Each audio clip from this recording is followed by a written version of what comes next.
Hello and welcome to Somerville Highlander Baseball on Somerville EdTV. I am Todd Harmon, joined today by Tyler Aragao on commentary, and we are at Trum Field for the opening of the Highlanders baseball season.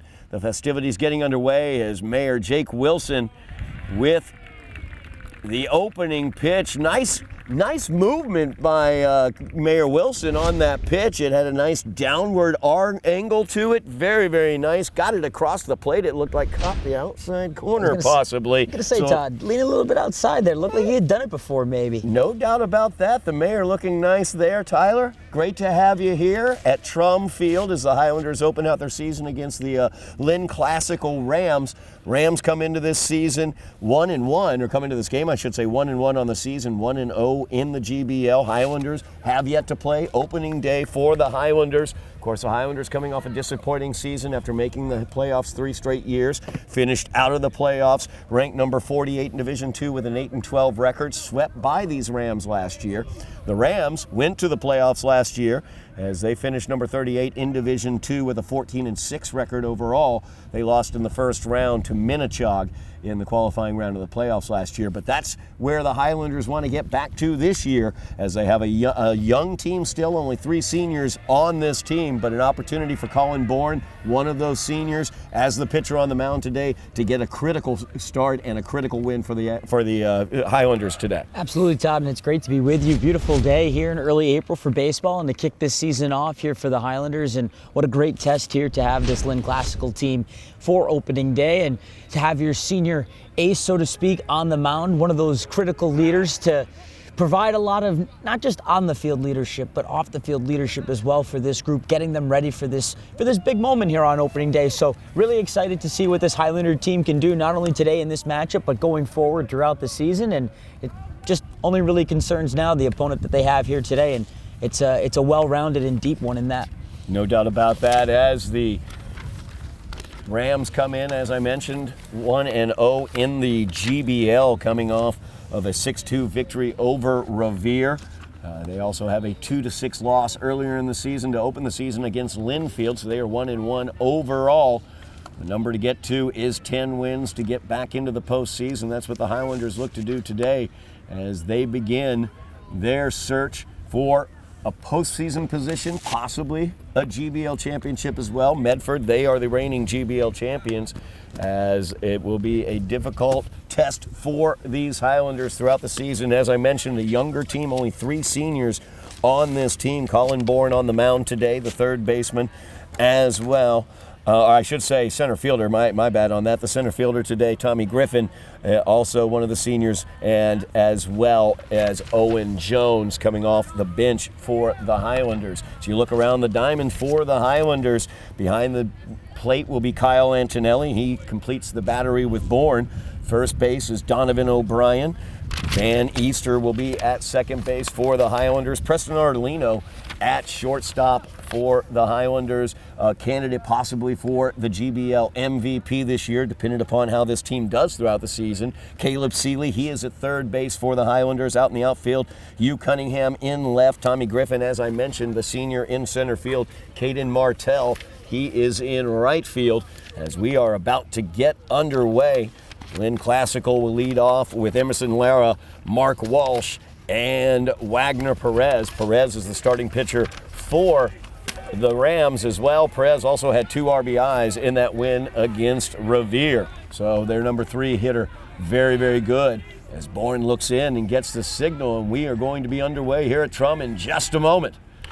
As that is popped down the left field line and will drop in fair as it got in. Seeley, or Cunningham, I should say, gets that back in quickly. As leading off with a single on the first pitch is Emerson Lara, a little blooper out there to left. And that really carried, Todd. I wasn't sure whether or not that was going to stay fair or foul, and Cunningham, to his credit, tracked a lot of ground down and got that ball quickly back into play. Mark Walsh up to the plate now for the Rams. As Lara leads away from first, he is off with the pitch. Throw down from Antonelli, too late. Lara, lots of speed there as he picks up the stolen base. Did not see the call on the pitch, unfortunately. Looked like a good pitch, though. We'll see whether that winds up being a ball or a strike. No swing on it, but I think it may have gotten across the plate. Lara now leads away from second. Swing and a miss on that one, no doubt on a strike there as he swings through the fastball. That first pitch was a ball, 1 strike. Now the count to Mark Walsh.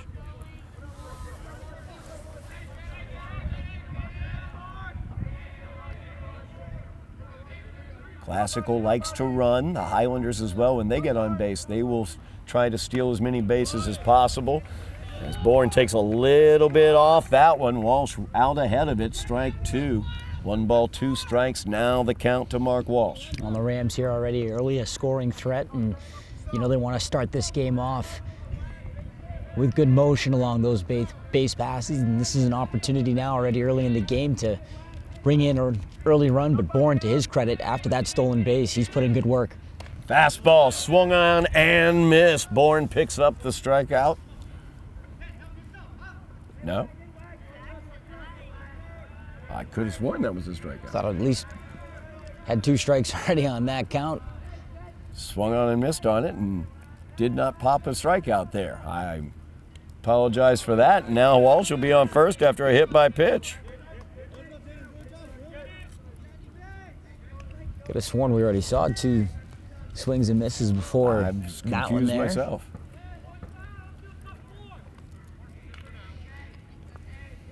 Now an early jam here for the Highlanders to try and work their way out of.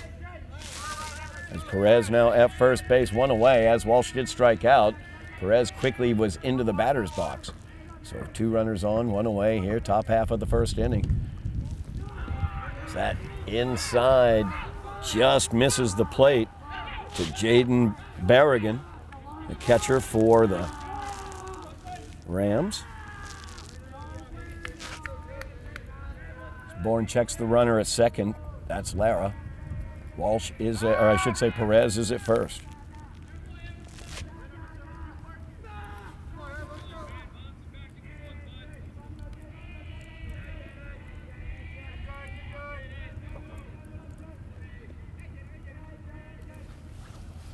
Swung on and missed as Berrigan swings through the heat.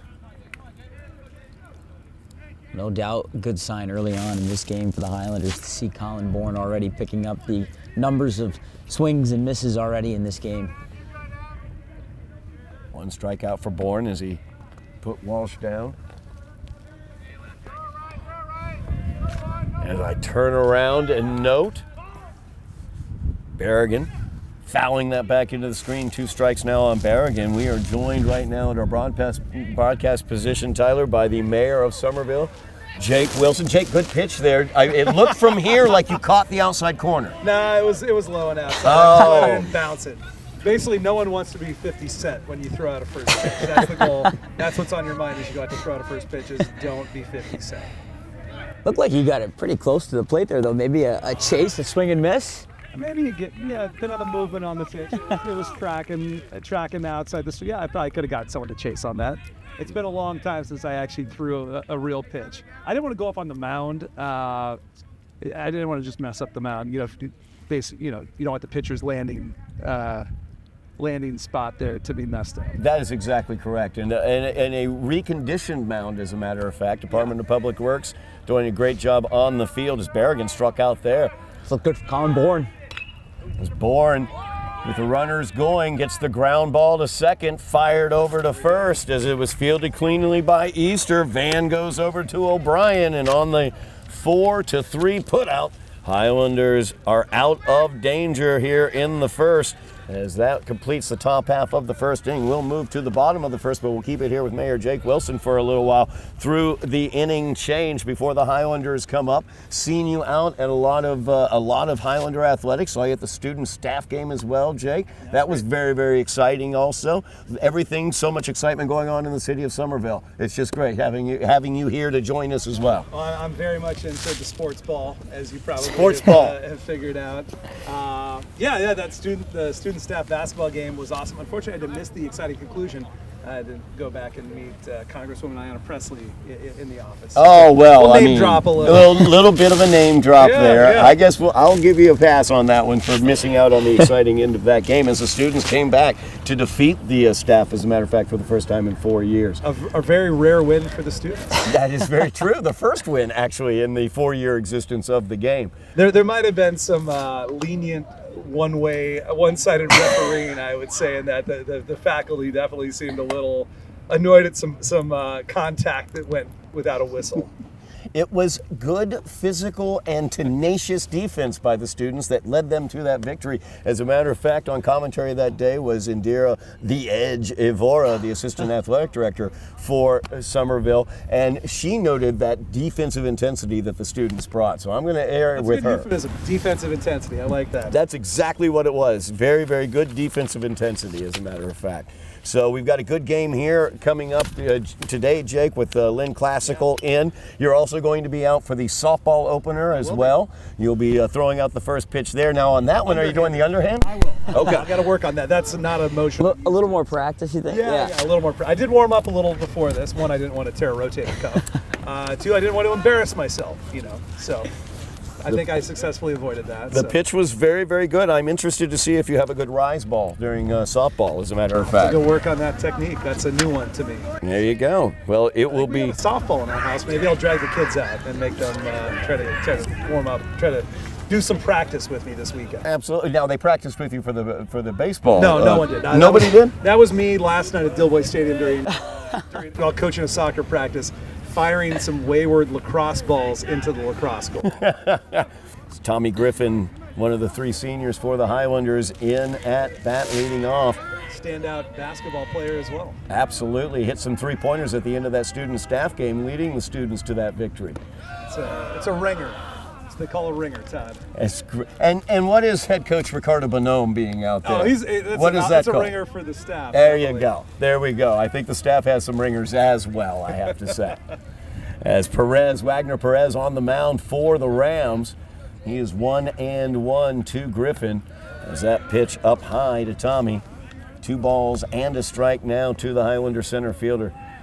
Tommy had a good season last year for the baseball team, worked throughout the season on his pitch selection, what he wanted to hit, did a really good job getting on base throughout the year. So looking to set the table here for the Highlanders this season at the leadoff position. So watches ball 3 there, 3 balls and a strike from Perez. And it helps too to get ahead in the count, get you on base. It increases your odds of beating the pitcher out in these situations, and now you're in a real comfortable spot as that leadoff man to be in a 3-1 situation. Perez's offering is up high, ball 4. 5 Billy Bean pitches. is smiling somewhere, right? What's that? Billy Bean is smiling Absolutely. somewhere, working the leadoff walk. Absolutely. Doesn't it feel like inevitably the leadoff walk? Just it's not 100% of the time, but it feels like 100% of the time that comes around to score. OBP, that's what it's all about, on base percentage. I was going to ask what is OBP? Actually, Branch Rickey somewhere is smiling. It's Tommy Griffin at first base. I mentioned in that top half of the first, the Highlanders like to run as much as the Rams, so we'll see if Griffin will be away. As Preston Ardolino steps in. Ardolino, a tremendous hitter. As the curveball stays inside to Ardolino. Ball 1 ball, no strikes. Now the count to him. Ardolino, tremendous season last year. He is also a pitcher, along with being a great defender in the field, and has a great bat. He is in contention for the GBL GBL MVP this year. As the throw down to second base, Tommy Griffin slides in, safe. Close. Very it was close very there. close. Thought the catcher, Berrigan, got a pretty good arm delivering that ball down. Tag was close, but Griffin on the slide, he got a good jump to that and went in feet first to get it. So now Griffin in scoring position for Ardolino. Base hit will give the Highlanders the lead. He did get a good jump there right in front of us. I thought that they had no chance, and that throw ended up. That was a quick turnaround by the catcher getting that throw out there. That was a close play at second. Yeah, Berrigan, a good arm. Got up quick, and the arm was even quicker there and made it much closer play. As that pitch up high, ball 3 now. 3 balls and a strike now to Preston Ardolino. Perez right now just little out of sorts, it seems, early on, just not really finding the strike zone, getting behind to the first two batters, and it's been up, it's been down, it's been away. He just hasn't been able to find a consistent pitch just yet. Leaving it up high again, ball 4. So the Highlanders, first two batters on base. 2 runners on, nobody out here in the bottom half of the first as the Highlanders have the opportunity to strike as one of those 3 seniors, the starting pitcher Colin Bourne, in the 3-hole for the Highlanders. Well, Colin definitely should know right now this is a time for patience at the plate until the pitcher shows he can throw some strikes. Make him throw strikes. Don't go fishing. Don't expand the strike zone. And who knows? After two walks to start here, could be the I'm not superstitious, so I'll say it. Could be the beginning of a big inning for the Highlanders. A crooked number. Does feel like things are brewing here, Mr. Mayor. It's Perez with the offering, the curveball. Drops low. Good job by Bourne laying off of that one. Todd, I'm impressed that you can ID pitches from over here at this angle. What did I throw? You threw that to me was it was your fastball. I'm going to be honest, but it was a splitter because it did have good drop. I definitely noted that. It was a split finger fastball. It was that pitch? Looks like it caught the corner. 2 balls and a strike. I'm having difficulty seeing through the Lynn Classical players to see the umpire's signals. It's good shade thrown at the opposition, Todd. As that's in there for a called strike. As Bourne now, I believe 3-1 is going to be the count here. Yes, it is. I just saw his fingers. 3-1. That seems to be the spot that Perez is trying to work there, at least more that outer half of the plate. As that's in there for called strike 2. Count runs full now, 3 balls, 2 strikes. 2 runners on for the Highlanders. Scoreless tie here, opening the season at Trum in the bottom half of the first. This is a big pitch coming right here. Huge payoff pitch here as Perez tries that curveball. Not a good grip on that one as he walks Bourne, bouncing it up to the plate behind him. That'll load the bases full of Highlanders and bring out the head coach for Lynn Classical. So he will have a talk with his pitcher Perez. Highlanders will have Donovan O'Brien, their number 4 hitter, up with the bases loaded as Jason Regato out to talk to his pitcher. Gives me the opportunity to remind everybody, I talked to Mayor Wilson about all the exciting stuff going on around Somerville. We got volleyball coming up. We've got a great volleyball team. They're 3-2, a big win over Cambridge to start the season. Lacrosse as well, boys and girls lacrosse, both looking to get to the playoffs. The boys haven't been to that playoffs, weren't able to get there last year. Girls were, so they're looking to get back into the playoffs. And of course, here on the baseball diamond as well as the softball diamond, we have Highlander action as well. Make sure everybody at home, mash your buttons, like, share, subscribe, so you know what we have coming up. Get those notifications as well. It's just so much action here in the spring. So much you can't even cover everything. While you were covering the boys lacrosse game, I was catching that volleyball team in action. They look quite good. They got some real talent on that team. It's just a lot of fun. I would encourage the public to come out, support these Highlander athletic teams. Even if they aren't as much fun as the volleyball team, still come out and support them. But that in particular, that was a lot of fun watching them play. Just the joy they play with, it's really infectious. No doubt about it. The volleyball team just so athletic, and a great opportunity for them this year to take that GBL championship, as that's what they are looking to do, looking to get back to the playoffs. As Perez, after the meeting on the mound, fastball knee high to O'Brien. Good location there. As Classical warming up. Looks like it's Braden Curley getting himself loose. So as Perez tries to work out of this jam here. Action in the bullpen. Nobody out here as the Highlanders have the bases loaded, but O'Brien has strike 2 on him. No balls, 2 strikes now the count to Donovan O'Brien.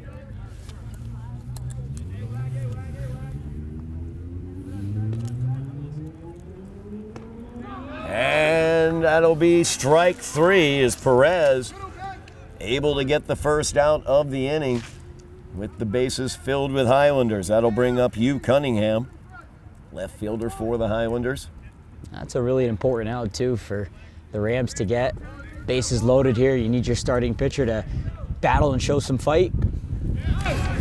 Whatever the coach said during that trip to the mound, maybe lead with that next time, because it's been 4 straight strikes since that conversation after an inability to find the zone earlier. Yeah, no doubt about it. Took a little bit off of that one and was able to drop it across against Cunningham.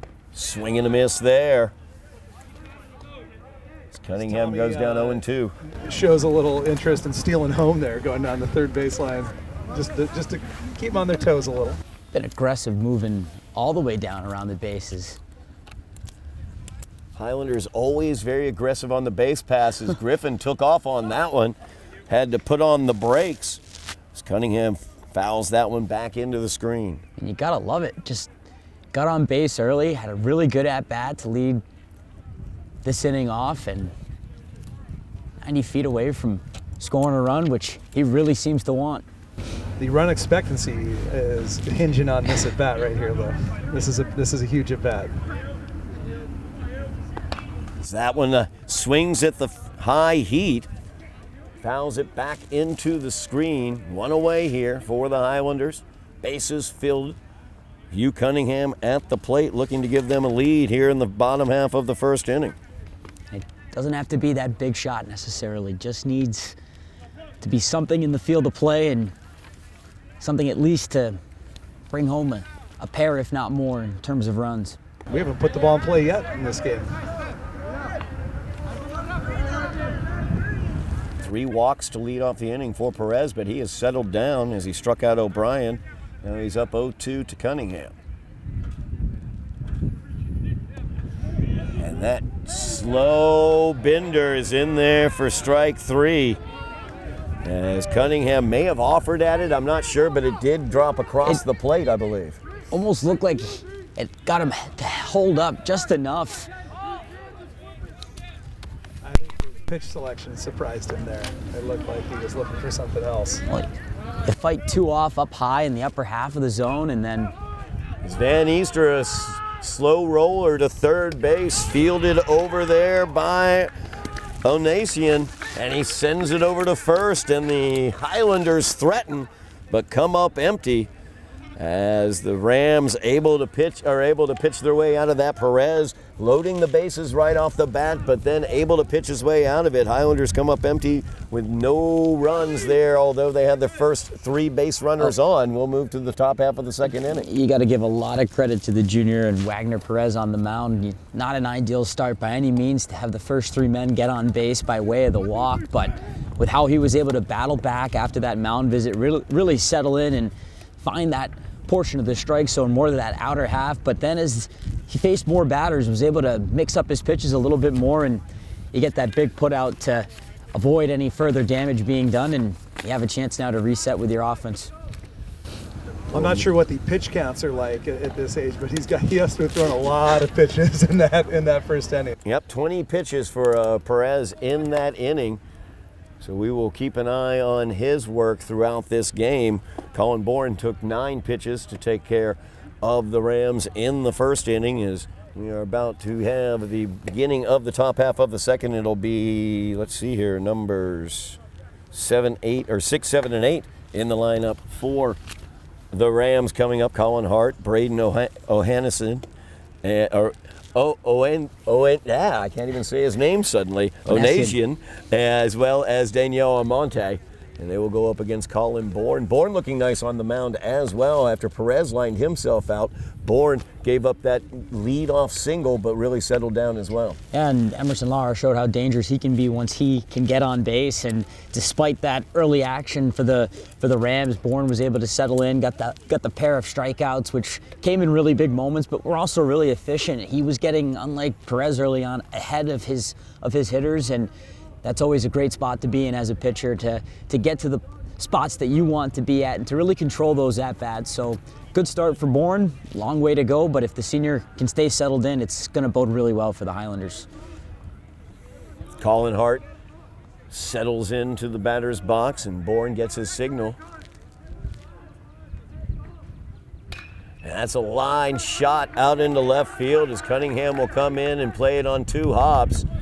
Leadoff single yet again for the Rams, as Bourne was able to work his way around it in the first. We'll see what happens here in the second as Braden Onasian steps up to the plate for the Rams. That's the first really solid contact by either team in this game. He hit that one pretty solidly. Hart a conservative lead at first base. Bourne fires over, Hart back easily. I think the visitors want to balk. I didn't see it. I think any throw over to first, that's what they will call for. Bourne fires it back over again. Hart dives in safely. As I noted, both teams like to run, like to force their opponents into making throws. As the bunt there by Hart popped up and gets down to the ground as Antonelli not quite able to get to it. Strike 1 against Onasian. Onasian, also a pitcher for the Rams. He got the win here at Trum Field against the Highlanders, a complete game 6-1 victory last season towards the end of the season. See if he shows bunt again. 0-1 offering from Bourne. And it is a bunt. Bourne will field it as it was popped up into the air. Bourne fires it over to first. And the double play on the 1-3. That's how they got the 2. Just beautifully done all around. Good anticipation from Bourne first off to get the read off the mound, make the first play, and then no mistake firing over to first. And it's a huge 2 outs to get after Hart got a pretty good jump on that first pitch of the inning. Tough to fault the runner too much for getting doubled off like that. You expect the bunt to be put down. Danel Almonte steps in, looks at strike 1 as it catches the inside.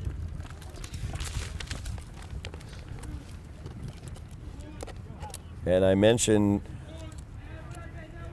work in the Rams bullpen. Now Colin Hart, after his at-bat, heading to work out with the catcher in the bullpen.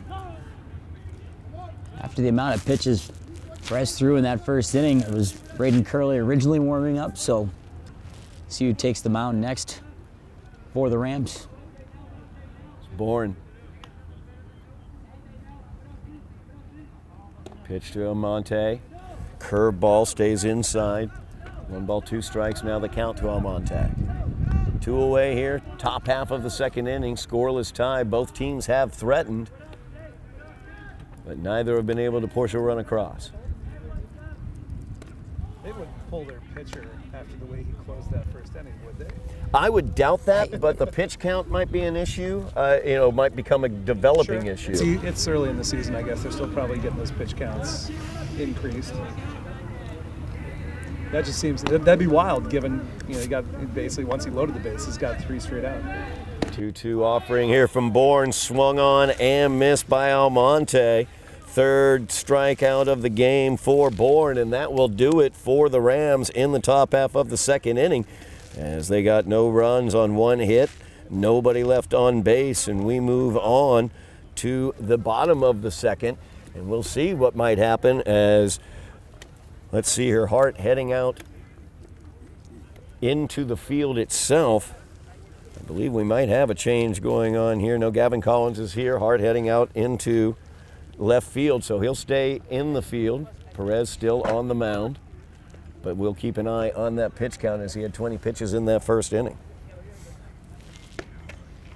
And now it's a chance here for the Highlanders after Bourne in your defense do a really good job in the early goings. There's been some action for both teams on the base paths so far, but neither team's been able to capitalize. And for Somerville, I think it doesn't matter who really is on the mound right now for Lynn Classical. You have to feel confident with how your approach has been to begin this game, but it will be Perez, and full marks to him going back to how this game had started and how he was able to recover. So see now how much longer he can go. The pitch count, certainly something we'll try and keep an eye on, but they're going to need an efficient inning, a much quicker inning out of him for Lynn Classical to try and get him back on track, but also give their offense a chance to step back up to the plate. But for right now, I think both teams have done a pretty good job trying to establish themselves both from an offensive and defensive standpoint. You wonder what it does to Somerville's approach at the plate, coming out and switching into like, well, let's see if we can throw a strike mode, and then suddenly, all right, then your cleanup hitter all of a sudden is, gets caught looking, because you were taking pitches. It has to mess with your approach, having to make an immediate adjustment like that. One quick note just in terms of the approach of both teams at the plate. Highlanders have, of course, forced Perez into so many pitches. He struggles with his control as Caleb Seeley up to the plate for the Highlanders. The Rams very aggressive at the plate. Their 2 hits have come on first pitch swings. And Seeley watches that one stay outside and high. 1 ball, 1 strike. Now the count to Caleb Seeley as he leads off. It'll be Antonelli after him and then Caden Martell. If the Highlanders get anybody on base, they'll flip the lineup over and Tommy Griffin will come back up. There's that one inside, but catches the corner to Seeley. 1 ball, 2 strikes, now the count. That was a pitch that Perez needed there after those first 2 were off the mark. But the Highlanders still keeping their patience at the plate. That's a fly ball left field, drifting foul, and it lands foul as well. Did that catch a car out there in the street? I couldn't tell. It did not make it to the street. Did stay within the seats. Okay, that's good. That's good. I bleachers. lost it. I was Drifted past that pole. Now, my car is over there, by the way, Mayor. I just want to point that out if there is any damage. I was going to say. Park there at your own risk. That's my first game doing myself here, and I made sure to park down now. Strikeout there for Perez as Seeley swings through it. 1 away here, bottom half of the second inning. We're used to tight parking confines over at the vet, Todd, so That's true. I've learned where and how to make parking happen in this city, legally, of course. Wait, parking stuff? This is the first I'm hearing it now. Yeah, it's Somerville. You park where you can. Legally. Where there's a will, there's a way. Yeah. As long as it's legal. Kyle Antonelli up for the Highlanders, who looks at strike 1 as it catches the outside corner. Perez really correcting his control issues from the first inning where he walked the first 3 batters. That's in there, strike 2. I'll say I appreciated the excellent framing of the pitch that Kyle did on that ceremonial first pitch. It's good enough they had people asking if it caught the plate, so I appreciate him for that. Catcher's job to help the pitcher out. Yeah, absolutely. Slow curveball there, stays high and outside to Antonelli. Count rolls to 1 ball, 2 strikes, 1 away here, bottom half of the second inning. Scoreless tie from Trum. It's the Highlanders opening out their baseball season against the Rams of Lynn Classical. That one stays up high. Ball 2, 2 balls, 2 strikes. Where Perez is missing, it seems to be predominantly up high. Looks like, just feels like whenever you're missing like that from the pitcher's point of view, maybe the follow-through is not complete. Might be something that his coach spoke to him about, and it certainly has helped as he strikes out Antonelli looking. That will bring up Caden Martell, the number 9 hitter for the Highlanders, as Perez now up to 4 strikeouts in this game. He's picking up outs. He's finding ways to get through these at-bats, and even if they aren't the most cleanest or if he's not delivering in the ways he'd like, he's, at the end of the day, still finding a way to get the job done. That one looked high, but called strike 1 to Martell. Where's the ABS when you need it? Somebody from the stands just yelled, press the button. That one's popped into center field. It's going to drop in left center, or right center, I should say.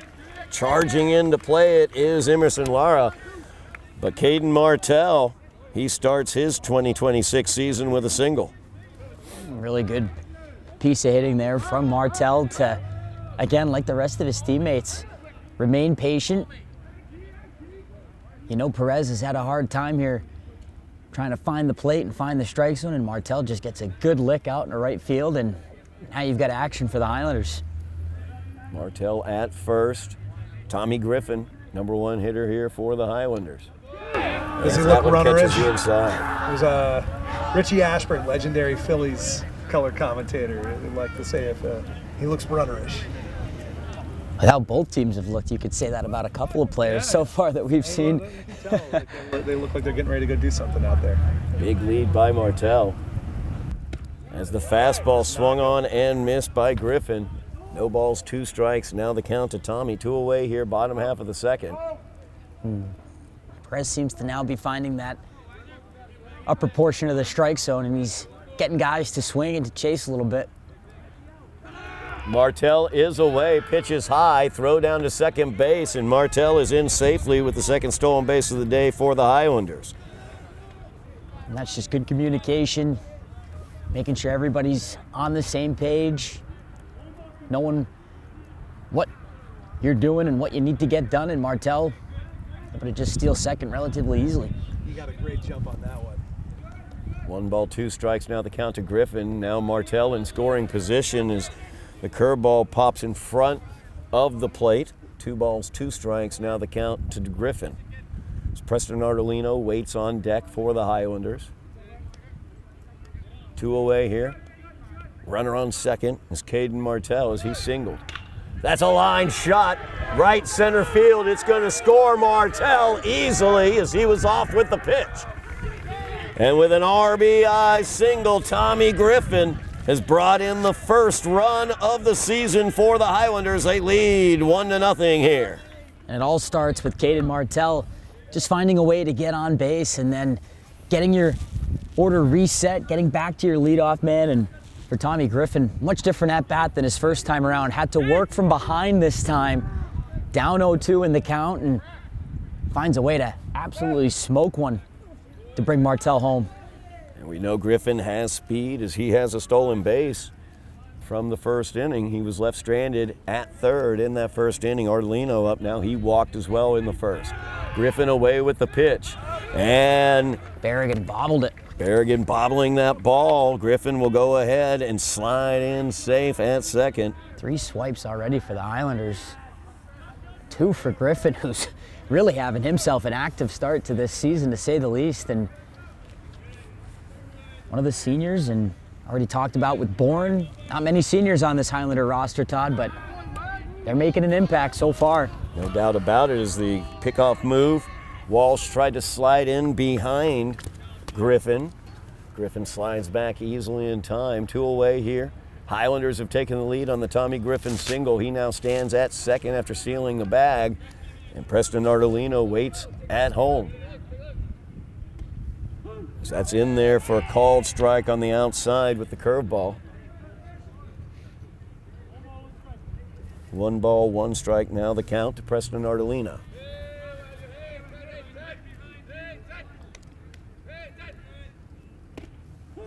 That fastball catches just the bottom portion of the strike zone there. 1 ball, 2 strikes. Did it really? That's what I'm going to go with because the umpire said it. I may not agree though. There are no buttons to push. Ardolino certainly thought so. I'm with you. 1 and 2. That one's up high. 2 balls, 2 strikes. Now the count to Ardolino. It's one thing that Ardolino's really improved in over the years since being a freshman. Now a junior for the Highlanders is his pitch selection, what he likes to swing at. There were days when he would swing at a ball up at eye level. He stays away from there now. Watches another one. That's a tough break getting a call like that on a 1-1 pitch. It swings the at-bats so much. Instead of being ahead 2-1, you're behind 1-2. But, who knows? Maybe something good can come out of this. Ardolino battling back now, full count from Perez. And this is a fly ball, center field. Lara ranging back, and he will make the catch, as that will do it for the Highlanders, as Ardolino put a charge into it but didn't get it far enough. And the Highlanders, though, able to get a run in on the single by Tommy Griffin. Caden Martell came around to score. So the Highlanders lead 1-0 as we move to the top half of the third inning. Highlanders doing what they need, getting a run there for their starter, Colin Bourne. You get the run in, and it starts at the bottom of the order from Caden Martell, finding a way to get on base and extend the inning, and also, once again, find a way to make starter Wagner Perez work there on the mound and to finally deliver with a runner in scoring position. Yes, it's only a 1-0 lead, but it is a lead, and it's good to have early on in this game and early on in the season. Now you turn the ball back over to Bourne and see what he can do as he continues to carry things along.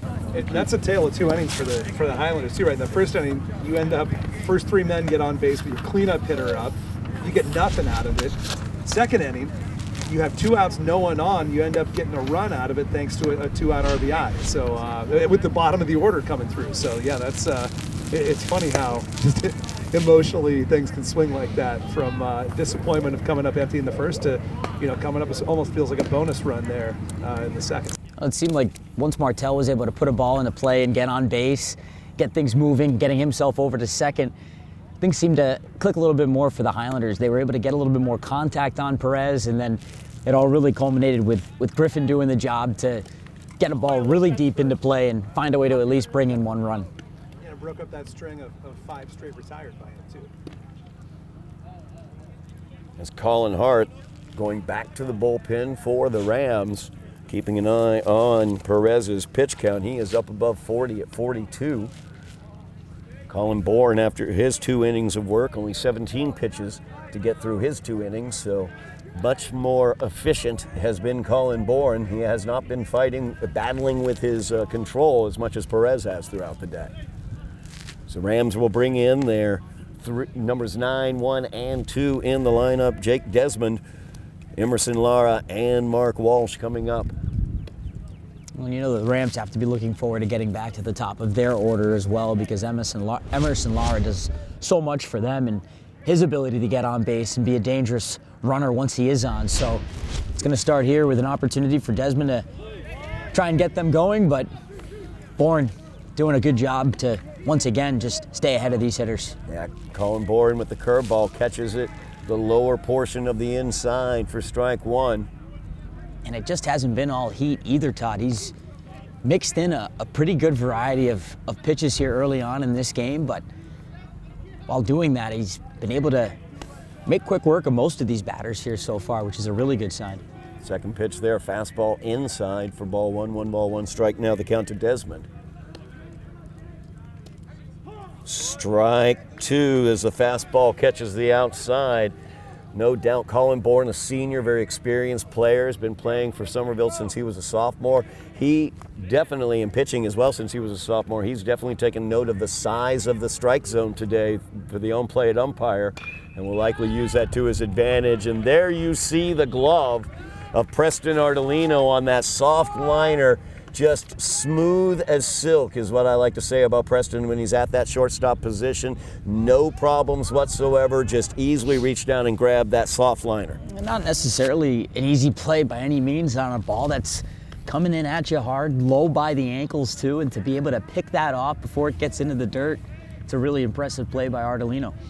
Brings up Emerson Lara, 1 for 1 on the day, swinging at the first pitch yet again. This time though, driving in to make the play is Hugh Cunningham.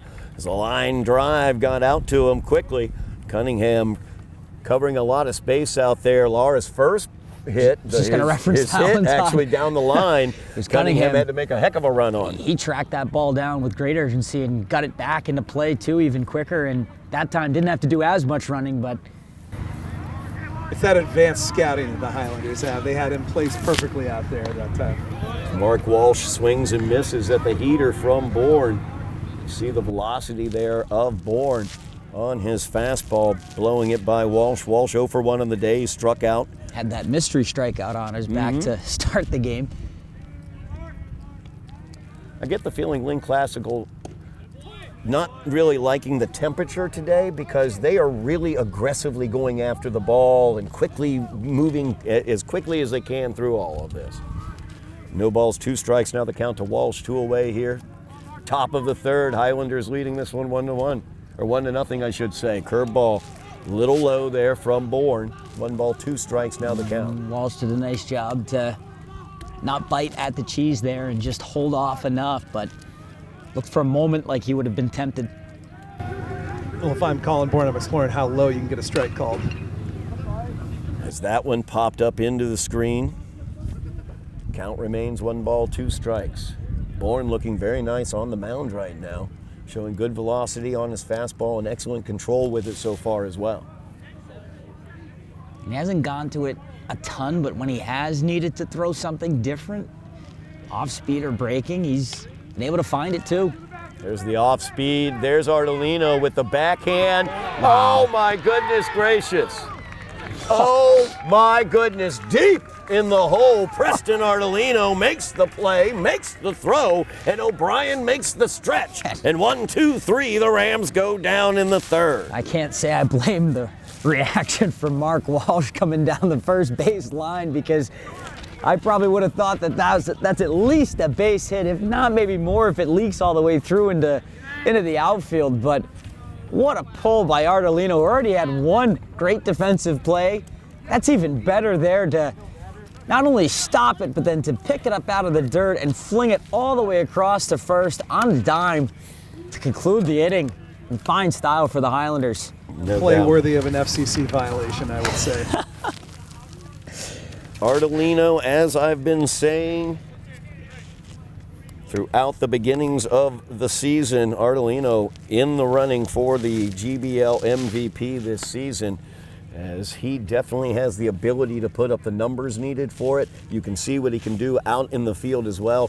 Took that soft liner. A lot of players would kind of be thrown off by the softness of that liner that he got for that second out of the inning, and then deep in the hole and an incredible arm to get it over. And a quick note as well, Donovan O'Brien, a really, really good stretch to be able to keep contact with the bag, I think, and get the out. And that's something too that you can't forget on a play like that too, is the first baseman's ability to ultimately make the out by keeping himself on the bag. And O'Brien certainly had to get a stretch, but Ardolino to have the power and the accuracy. I mean, yes, O'Brien had to stretch, but from where Ardolino was throwing that ball, I mean, you can't ask for a much better play there from your shortstop. It's a huge play at a huge time early on in this game, where the Highlanders have a lead so far and are showing a lot of good things early on, both sides of the ball.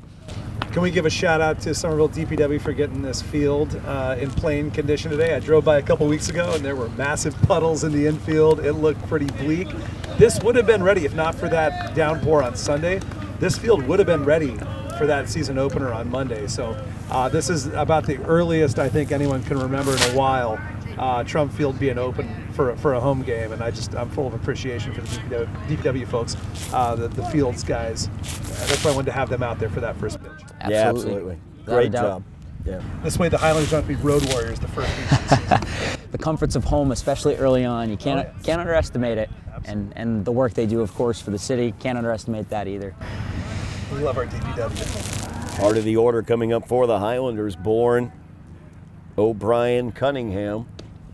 Numbers 3, 4, and 5, as that's in there for a called strike. 1 ball, 1 strike. Now the count to Bourne. And Perez still going here, and I admire that. Perez doing a good job out there limiting the Highlanders as he walked the first 3 batters of the game, but was able to get out of that inning. Frightening to think where things would be if the Highlanders were able to get some critical hits in that first inning.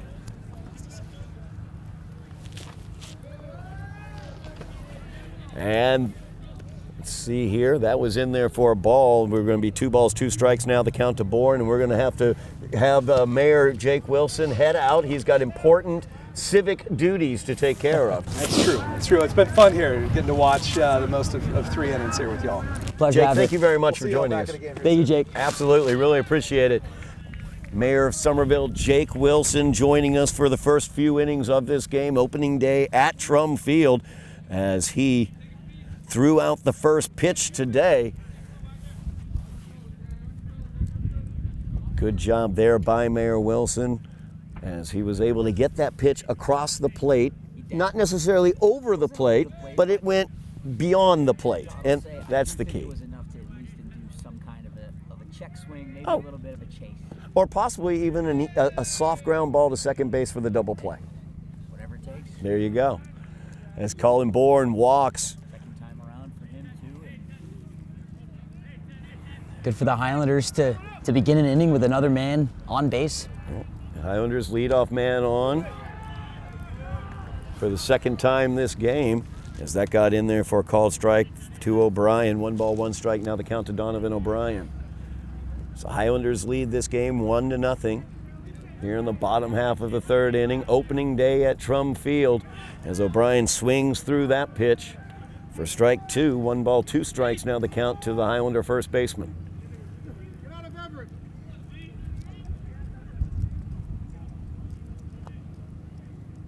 Bourne a big lead at first base. There's checking him out, but no throw. Bourne is away. O'Brien fouls it into the screen, so Bourne will have to head back to first base. You like the aggressive approach, though, that the Highlanders have continued once they've been able to get on base, and it's already 4 walks for Perez, and he's having a hard time finding his controls still, despite being able to throw for several strikes. Yeah, 4 strikeouts on the day for Perez, but also 4 walks for Perez as he fires over to first base. Bourne back in time. The Highlanders being able to take advantage. Now you got to shift that mentality to how aggressive can we really get here in these situations. And Bourne, once again, taking another big lead. And Perez took a little bit off. O'Brien out ahead of that one for strike 3. First out of the inning here in the bottom of the third. Hugh Cunningham will come to the plate. He's 0 for 1. He struck out back in the first inning.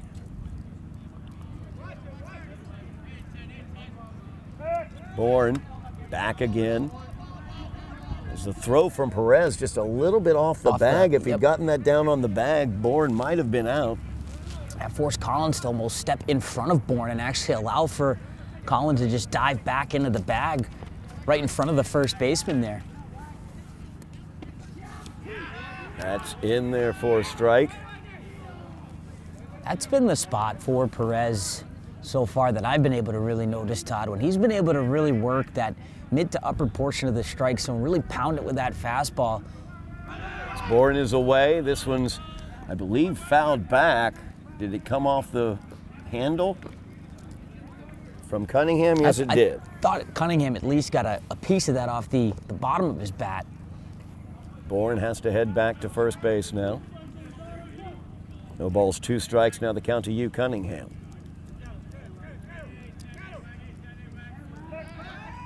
Thrown back over, he gets Bourne on the right hip as he dove right back in. A little sportsmanship there as Perez checks with Bourne to make sure he's all right.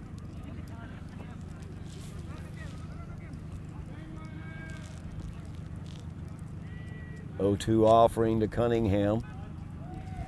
Outside for ball 1. 1 ball, 2 strikes, now the count.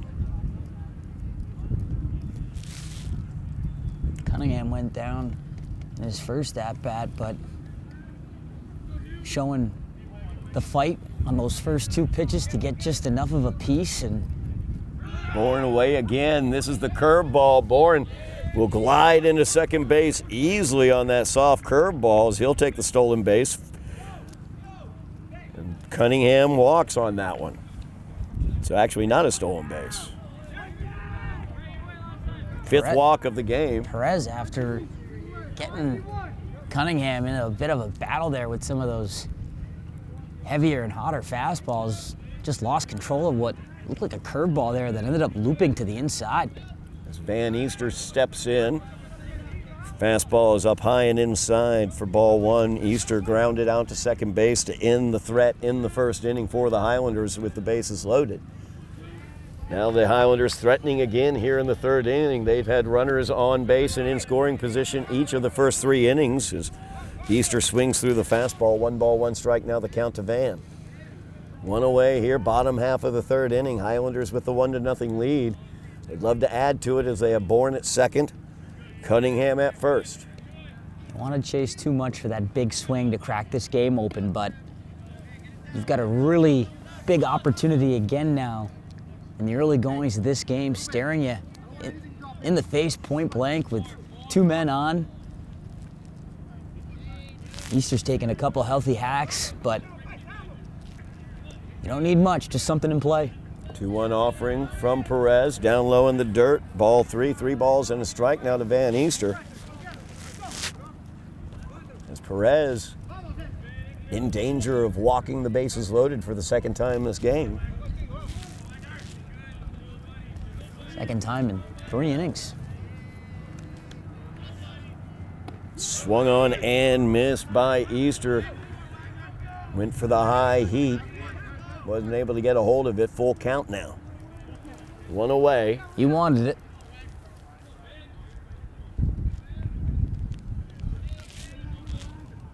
That one's left up high.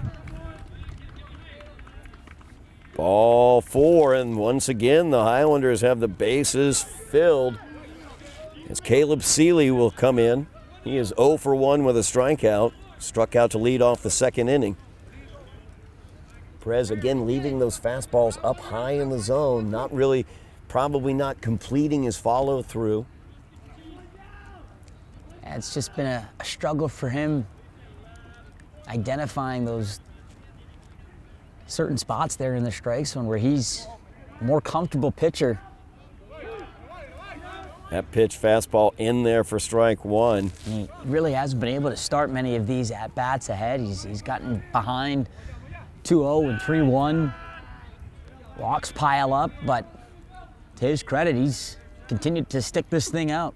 And Seeley pops this one foul over towards my car. That bounced into the street somewhere, Todd. It did bounce into the street between the houses. I'm more and more grateful I parked a little bit further down the way there. No balls, 2 strikes. Now the count is Bourne well away from third base. And a balk is going to be the call. As they bring home a run on the balk, the Highlanders take the 2-0 lead as Perez called for the balk. And this might be the time where the Rams might really need to think about how they can get themselves out of this inning here. Bringing everybody in. This is where the approach, if you're the Highlanders, might change a little bit to shortening things up with first base open. That's in there for a strike to Seeley, and he will be out. Called third strike. There's Perez. Racks up his 5th strikeout of the game. 2 away now. The Highlanders up 2-0. Kyle Antonelli steps in. He struck out looking back in the second. This one's a fly ball. Settling underneath it is going to be Walsh, and he will make the play in short center field. And that will do it for the Highlanders here in the bottom half of the third, but they get a run across to double their lead, 2-0, the Highlander lead, as we move towards the top half of the 4th inning. Highlanders with a good lead here against Classical, looking very nice with Bourne pitching very well on the mound. It's really that's really where things have started for Somerville in this game, with how Colin Bourne's been able to perform right out of the chute. He's been excellent through the early goings of this game, and the offense has been able to now find a way to put together a couple of runs up on the board. The bases have been very busy for the Highlanders. It's been a tough game for Perez on the mound in terms of finding his control. The walks have really added up. Would you have liked to see the Highlanders capitalize and get a little bit more out of some of those situations? Yes, and I'm sure that's something, as things go on this season, it'll be an emphasis for Coach O'Donnell to make sure that his team is getting more than just 1 or 2 runs out of situations where they're able to find themselves with men on first, men on second. You've got to find a way to squeeze a little bit more out of those situations, but in your opening game against a team like Lynn Classical, you'll happily take this lead at 2-0. Of course, of note is that balk that gave the Highlanders their second run. That was Perez coming off the rubber because Bourne was leading away from third. It was the senior Colin Bourne once again with a heady play, getting kind of in the head of Perez and causing the balk in that situation.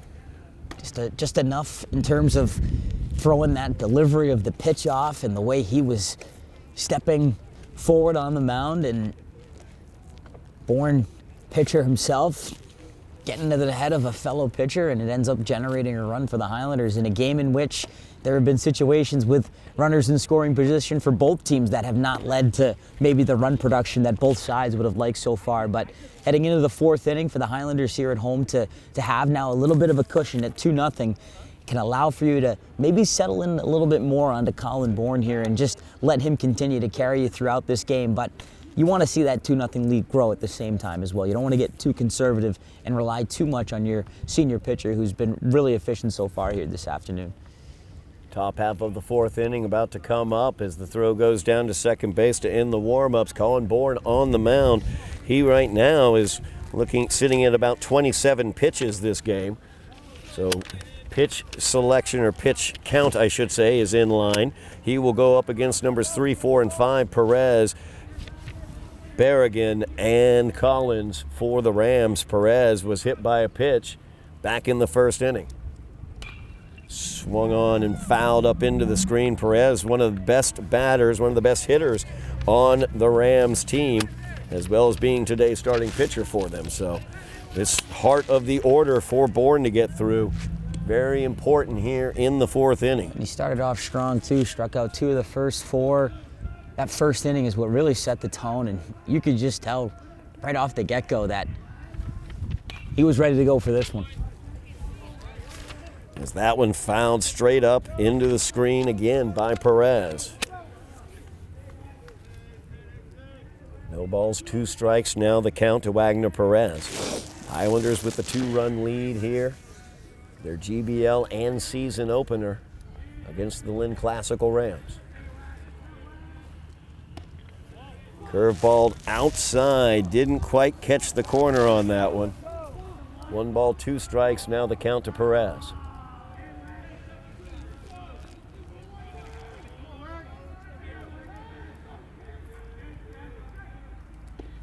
Curveball in there, called strike 3. As that was right on the inside corner, might be that kind of large strike zone coming into play yet again. And that's something that Bourne's been able to identify, when to go to that curveball and when to try and work the strike zone to your advantage. And as a pitcher, you have those spots where you're comfortable, you have those targets that you hit, but when you're able to identify and establish something that the ump is going to call, if you can hit that spot with a nasty curveball like that, you're going to get a lot of punch-outs, not in just this game, but throughout the course of a season. Number 4 hitter, Jaden Berrigan, up for the Rams. He's 0 for 1, struck out back in the first inning. As Bourne gets behind 1-0 with that high fastball to start things off to Berrigan. Fastball called, strike up high. 1 ball, 1 strike. Now the count to Berrigan again.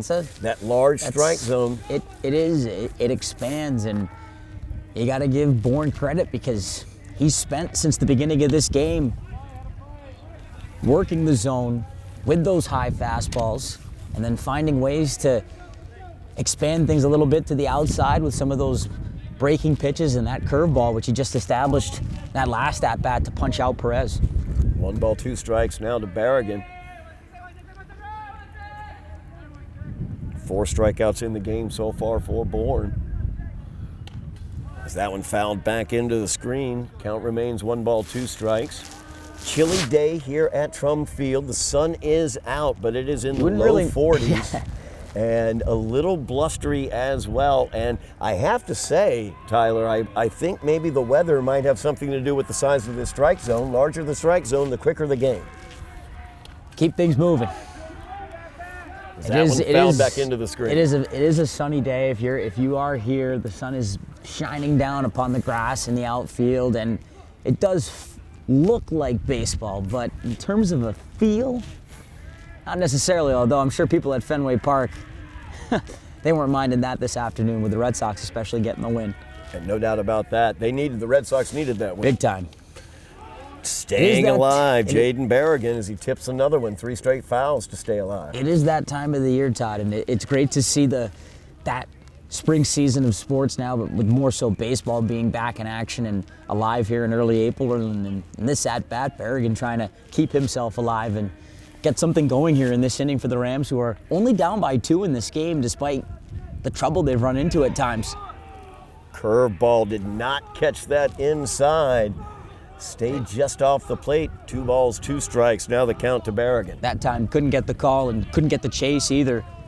But not a bad spot necessarily there for Bourne to try that pitch and go for it again. No doubt about that.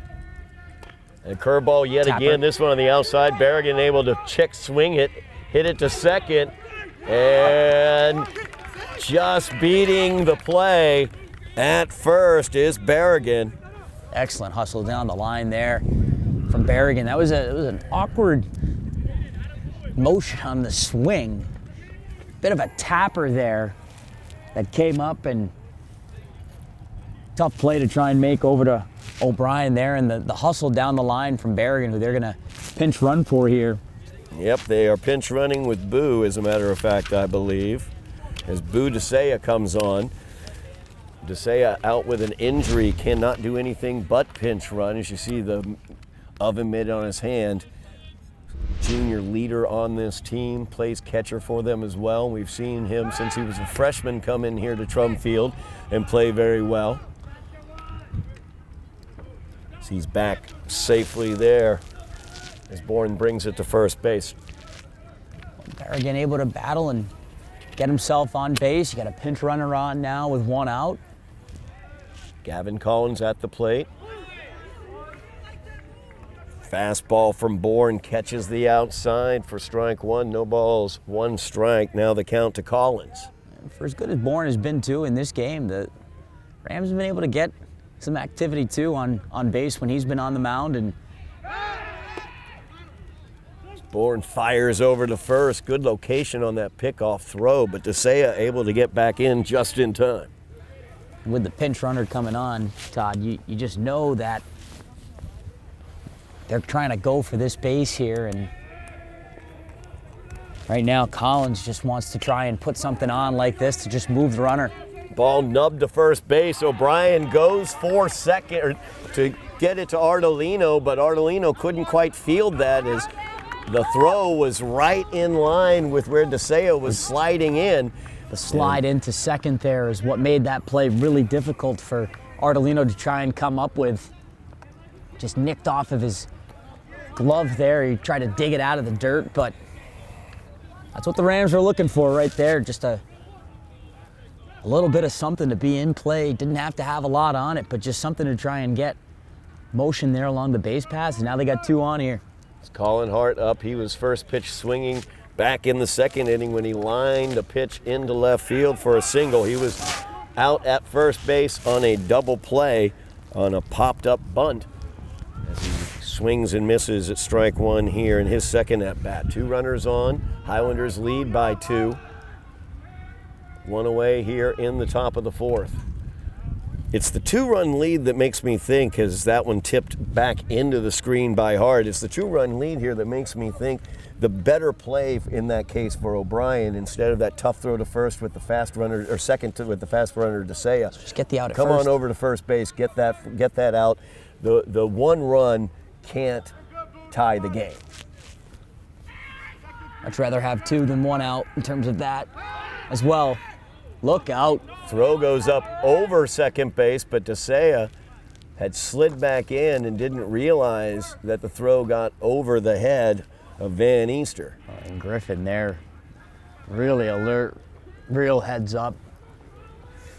Come in on that, avoid any kind of disaster there. No balls, 2 strikes, the count to Hart. 1 away here, runners on first and second for the Rams. Fastball's fouled back into the screen by Hart. Really, this has been the first time in this game, Todd, where the Rams have made Bourne, I don't want to say sweat, but certainly work some of these at-bats. You saw what Berrigan was able to do. It's led to some opportunities now with 2 men on. Playing a little bit short in this game in terms of where they've been able to put balls into play, but It's a curveball that time, grounded to third. Caleb Seeley lets it get through the wickets. And the throw coming home, great arm there and left by Cunningham, but could not be fielded by Antonelli. And the Rams have a run on the board and runners on second and third. As Hart settles in at second base after all that action, Collins winds up at third, and Berrigan came around to score. Well, they put Bujasaya in for a reason, didn't they? And that was for his legs around the bases and able to take advantage there of a ball that Hart, not as much as he got on in terms of the first hit he had in this game, but enough to get through the third baseman, Seeley, and it leaks into left field and allows for Desaya, who's got that great speed and who already had that jump from second. He was coming around to score either way, it felt like on that play. Throw from Cunningham out of left field almost made it a close play there at the plate, but it would have been really tough for Antonelli there to try and make a play there and get the out. And now it's a 2-1 game, and the Rams have a little bit of life in them. Yeah, go ahead run in scoring position, only one away here, top half of the fourth inning.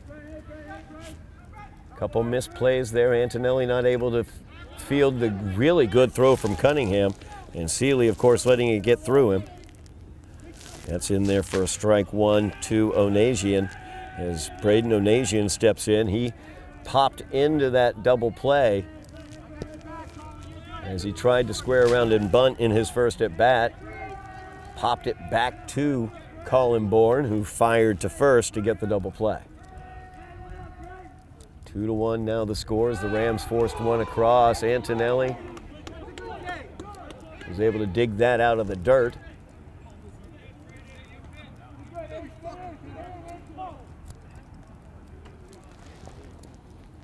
I thought that was a ball. Lynn Classical's coaches thought it was a ball. I think it was called a strike, though. It looked like it was a bit outside, to say the least. Timeout taken by the batter, as Onasian will take a walk out of the box. Rams have the tying run at third, go-ahead run at second, one away here. Top half of the fourth inning.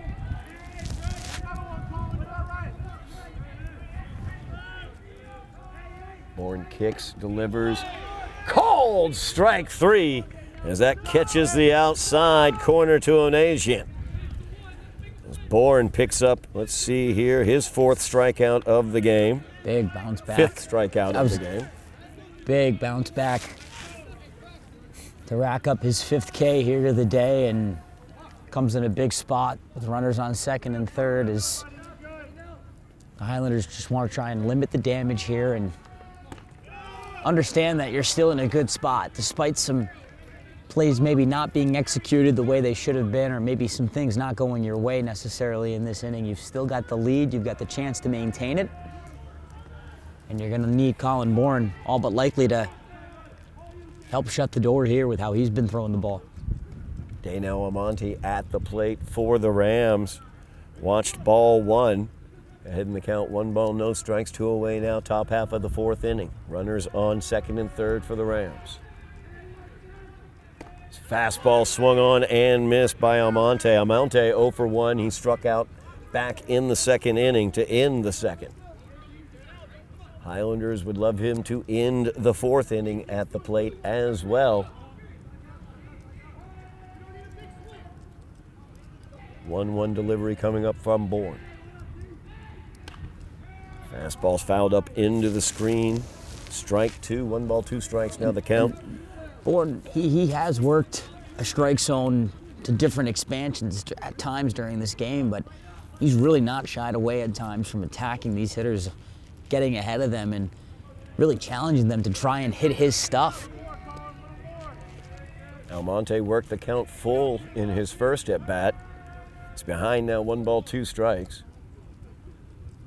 Bourne kicks, delivers, fastball up high. Ball 2, 2 balls, 2 strikes now the count to Daniel Almonte. 1-run game here, top half of the fourth inning.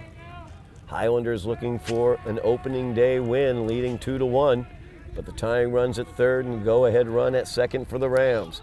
Curveball down in the dirt, gets by Antonelli, coming home and scoring the tying run is going to be Gavin Collins.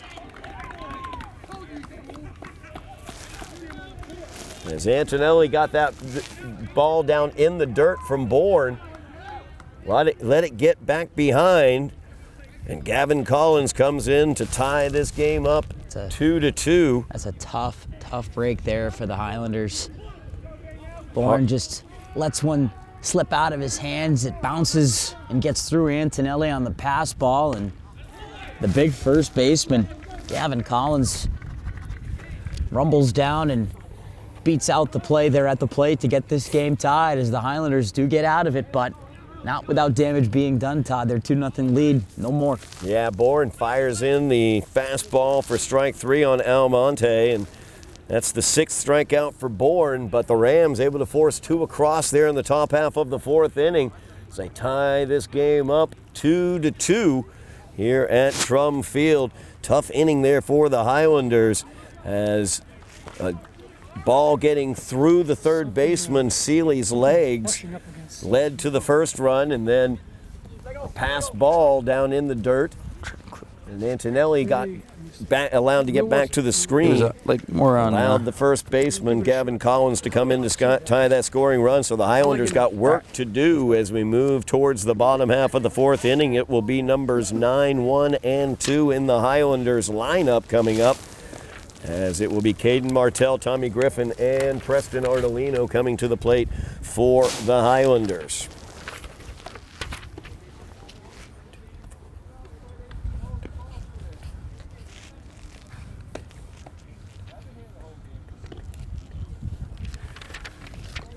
Bourne, his highest number of pitches in the game in that inning, as he had 25 pitches in that inning, gets him up to about 55 pitches in the game.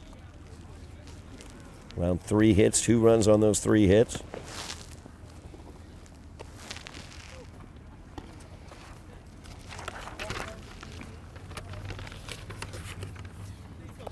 Pitching change for the Rams Will be Colin Hart. as Colin Hart comes in from left field to take the mound. I'm thinking they just put Perez out in left field for Hart, and that's what it appears has happened. So Wagner Perez moves out to left field, and Colin Hart moves to the mound as Perez battled with his control throughout this game, only getting 3 innings today from Perez. Yeah, he really did have to fight through things after walking the first 3 batters in this game, but to his credit, found a way to get back into it after that early mound visit, get out of that jam in the first inning without any damage being done. The Highlanders, despite all of that traffic they were able to generate, Todd, through the first 3 innings or so in this ball game, only come away with the 2 runs, and you don't want to poo-poo on a positive because it was great to see them start that way, but they had the opportunity perhaps to add on to it and get a little bit more, and this is a very good team in the Rams, and their ability to bounce back certainly showed there in the top half of the 4th inning. So this is going to be a good test now for the Highlanders as this game continues to progress. You got a new pitcher now on the mound, and we'll see what the offense can do as they try and wrestle this lead back. We'll close the book on Wagner Perez today. He went 3 innings, allowed 2 runs on 2 hits. Both runs were earned, 6 strikeouts and 6 walks as well for Wagner Perez. As Colin Hart comes in to take over on the mound for the Rams here in the bottom half of the 4th. This game tied up at 2s as Caden Martell, who's singled and scored the Highlanders' first run back in the 2nd inning, comes to the plate, the number 9 hitter. And the curveball from Hart is in there for strike 1.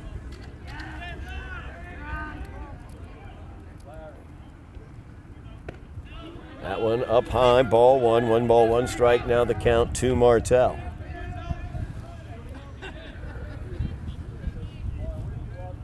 The Highlanders have gotten into the Ram bullpen, and we'll see how Colin Hart does as he's behind Caden Martell, 2 balls and a strike. That one's in there for called strike, 2 balls, 2 strikes. Big, large high portion of the strike zone coming into play yet again. And that will be strike 3 as Martell knew it, heading back to the dugout as he strikes out looking. It'll turn the lineup over. Tommy Griffin will come up. Hoping maybe that Martell could ignite a spark for this Highlander offense like he did last time when he came up, but now this is a real challenge for Hart coming into this game with Griffin in the top of the order for the Highlanders coming up, and so far, so good for Colin Hart. Tommy Griffin, 1 for 1 in the game with a walk and a single and an RBI. He lined into center field. Couldn't believe that called strike. That looked very low there. Generous strike zone today from the home plate umpire. Highlanders got to start swinging. Tommy Griffin does. Grounds it to Walsh. Walsh's throw to first, and he is safe. He's got to be safe. Oh my goodness, how can he be out? The first baseman dropped the ball. However, got the foot down on the bag. The out will continue, but he wasn't controlling the ball. The ball came out of his glove. So on the 6-3 questionable putout, the Rams have 2 outs here as Tommy Griffin goes back to the dugout. Preston Ardolino will step up. Ardolino 0 for 1 on the day as he flew out to center field, deep center field, to end the second inning, walked and was stranded at second base in the first. First pitch is in, called strike 1 to Ardolino. Large strike zone here for the home plate umpire. Highlanders need to make sure they're a little bit more aggressive at the plate, especially with Hart, if he's going to be around the plate in the strike zone more often than Perez was. 1-1 now the count. That's in there for a called strike to Ardolino. He's definitely been delivering in that department more so, and the Rams needed to get strikes. They needed to get through innings a little bit quicker here and get back to how they want to attack things offensively. Hart leaves that one up high. 2 balls, 2 strikes now the count to Ardolino. 2 away here, bottom half of the 4th inning. But no doubt, Todd, both pitchers, both sides have been able to benefit at times from this strike zone expanding and changing. Curveball just misses the inside to Ardolino, runs the count full. 3 balls, 2 strikes with 2 away here in the bottom of the 4th of a tie ball game. See, that there looked like it could have hit on the inside. I have seen him call that a strike today. Payoff pitch here to Ardolino. Up high. Oh, I thought that was payoff pitch. Apparently I am off on, yeah, it was, okay. Right. I We've had that really a thought I couple was times right where on that. there's been a hesitation in terms of we haven't been able to see it or we missed the ump, but good patience and approach from Ardolino there to keep this inning alive, and tough break for Hart because it looked like on that previous pitch on the curveball inside, he got it. As that pitch in the dirt from Hart, ball 1 to Colin Bourne as he steps in. No at-bats today for Bourne. He's walked twice. He came around to score back in the 3rd inning as Ardolino leads away from first. That pitch is in there, down low for strike 1. 1 ball, 1 strike, now the count to Bourne. Runner on first is Ardolino after he walked. 2 away here. Ardolino running with the pitch. From his knees, Berrigan throws down, but Ardolino able to beat the throw, and he'll take the stolen base. Highlanders continue to wrap up the steals here in this opening day. Second base has been readily available. It's been their approach right off the get-go. 2 balls, 1 strike, the count to Bourne. As that fastball up high gets called a strike. He's given it to them, but then he's taken it away at times. It's been... That's a hot shot. Third base can't be handled by Onasian. And Ardolino coming around third, and he will score as the throw goes to second. Highlanders have taken the lead back on the RBI single by Colin Bourne. And again, another just hot play over at that third base corner. Onasian just couldn't turn the glove over and get it. Got right through him and through the wickets. And Ardolino proving that aggression can pay off, and the Highlanders making sure they're not overly aggressive at times, but using it when they need to, and it pays off there as he makes that turn from second all the way around to restore the lead. Throw came down to first from Berrigan. Bourne able to get back. There's Donovan O'Brien at the plate for the Highlanders. Count now evil, 1 ball, 1 strike. O'Brien has struck out twice today, 0 for 2 on the day. Bourne leads away from first. The Highlanders have taken the lead on his RBI single. Grounder to short. Walsh ranges over into the hole, fires across, and that will do it on the 6-3 putout. However, the Highlanders on the RBI single by Colin Bourne able to retake the lead.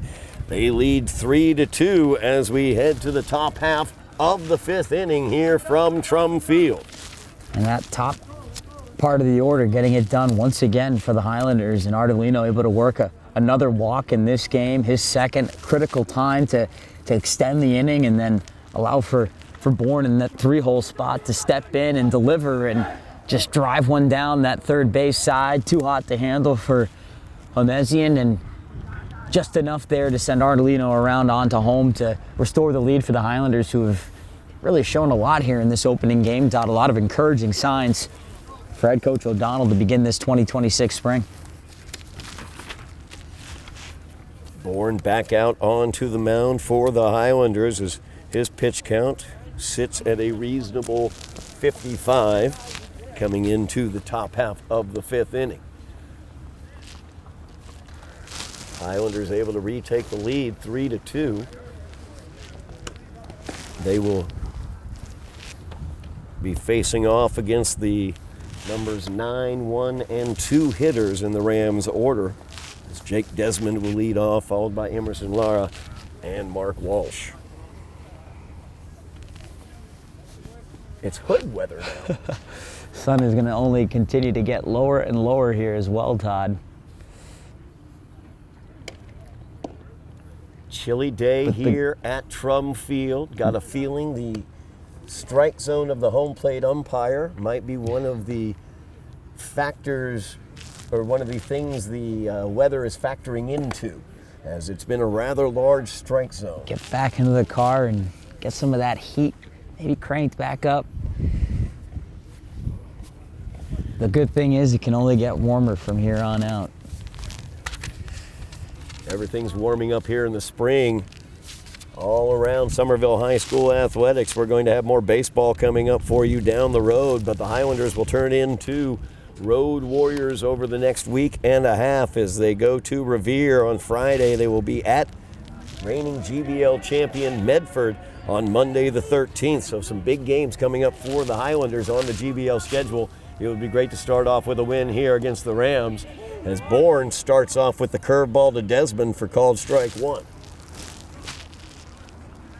Desmond 0 for 1. He lined out that soft liner around the ankles of Preston Ardolino that Ardolino made such an impressive play on back in the 3rd inning.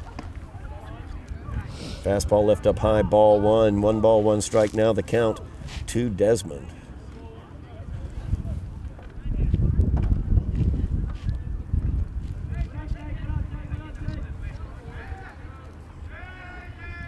Swung on and missed on the high heat.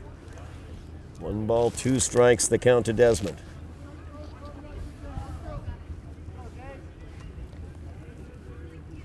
Bourne 6 strikeouts so far in this game. Left that one up high for ball 2. 2 balls, 2 strikes, now the count to Desmond. Tried to blow him away there with that fastball up high.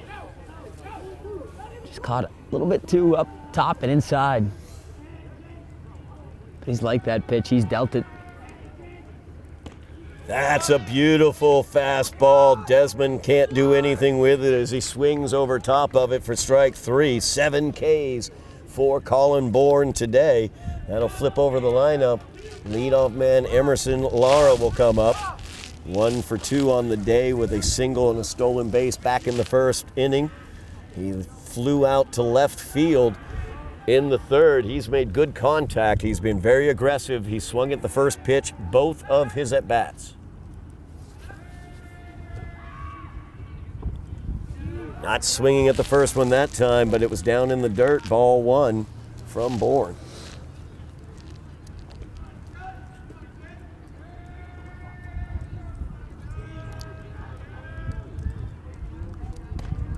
Fastball swung on and missed there. Good action on that fastball by Bourne. 1-1 strike now, the count to Lara. That's just two players, two of the better players on their respective teams, challenging each other there, power on power. And Lara just couldn't get it. Curveball stays outside from Bourne. Beautiful swing on that last pitch, but the fastball just too much to handle there, right down and away. 2-1 offering now. Curveball catches the outside corner. 2 balls, 2 strikes now, the count to Lara. One away here, top half of the 5th inning. Highlanders with the one-run lead, leading 3-2.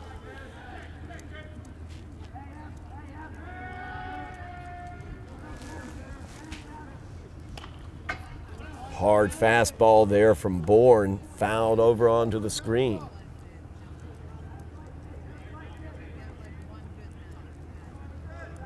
I'm going to have to talk to Colin. I think he might have added either a slider or splitter. I'm not totally sure the motion I'm seeing, but I'm seeing a variation at the higher speed velocities in terms of his location. That is straight high cheese, though, for the swinging strike 3. That's been his favorite put-away pitch, it's felt like here. He's gotten a couple with those slower, more off-speed curveball pitches down and away, but that fastball has really been the bread and butter with how it's just overpowered hitters all afternoon long. 8 strikeouts for Bourne in the game. Mark Walsh steps in, 2 away here, top half of the 5th inning. As the curveball in the dirt, ball 1, 1 ball, no strikes, now the count to Walsh.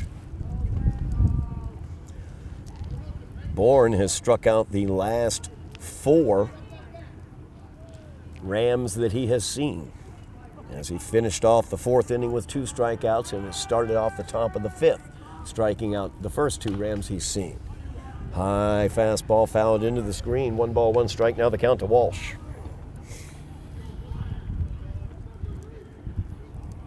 That's no better way to protect the lead than to put it onto the back of a pitcher and of a player who you put and have so much trust and faith in how he can carry himself and his ability. And even with the pitch count now starting to climb up a little bit as this game has progressed on,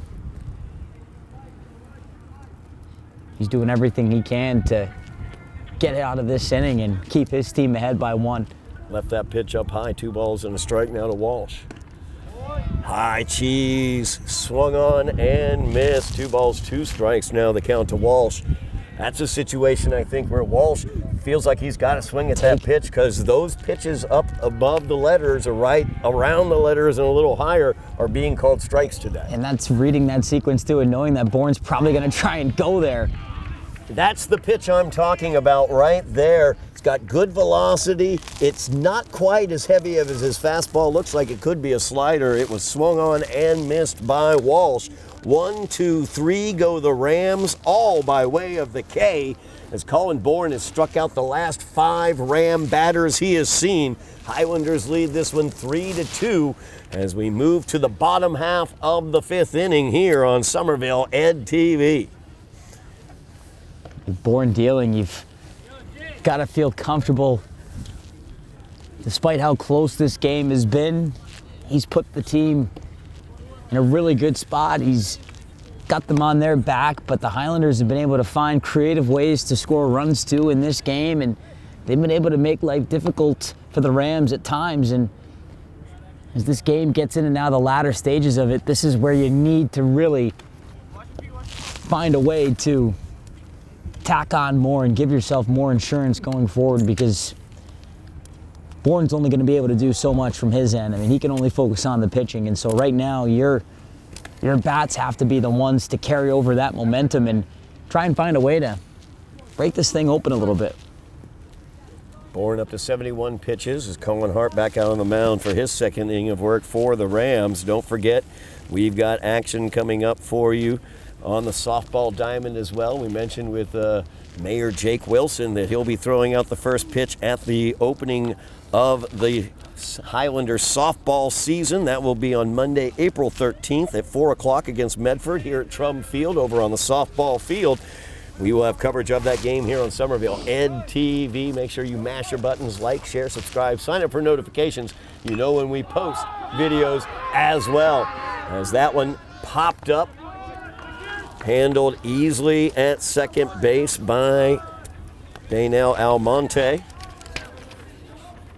And Hugh Cunningham taken care of quickly there by the Rams. A little bit of a change there in the Highlanders' approach in terms of swinging on that first pitch and trying to get onto it quickly, and Cunningham got just a piece, but not enough to really get it any further than the infield dirt, and Almonte did a nice job to just settle underneath it. Van Easter up to bat. He fouls the first pitch from Hart for strike one. Curveball there from Hart's outside and low. 1 ball, 1 strike now the count to Van Easter. Easter 0 for 1 on the day, struck out in the first, walked and was left stranded at third, back in the third. As that is ball 2 to Van Easter. 2 balls and a strike now to Easter. Highlanders leading this one 3-2, 1 away here in the bottom of the 5th as Easter fouls that one off. Evens the count, 2 balls, 2 strikes. Colin Hart was brought in relief of the starting pitcher Wagner Perez at the beginning of the last inning. As that curveball stays outside for ball 3. 3 balls, 2 strikes, full count coming up here to Van Easter. As Caleb Seeley waits on deck. Easter swings and misses at the high fastball.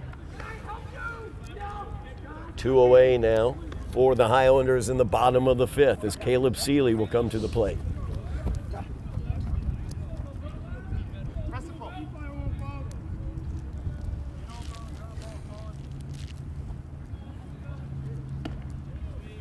Left up high by Hart that time for ball 1. Seeley has struck out both swinging and looking in his 2 at-bats. I would love to get him again here. He's worked a lot faster, it feels like, than Perez did to start this game out. And since he's come in, rock and throw kind of guy. Yeah, rock no kidding. and throw. He does not take long in between pitches. Steps right back on, and there's not much deliberation. 2-1 offering is up high. 3 balls and a strike now to Seeley. He understands what his job is here.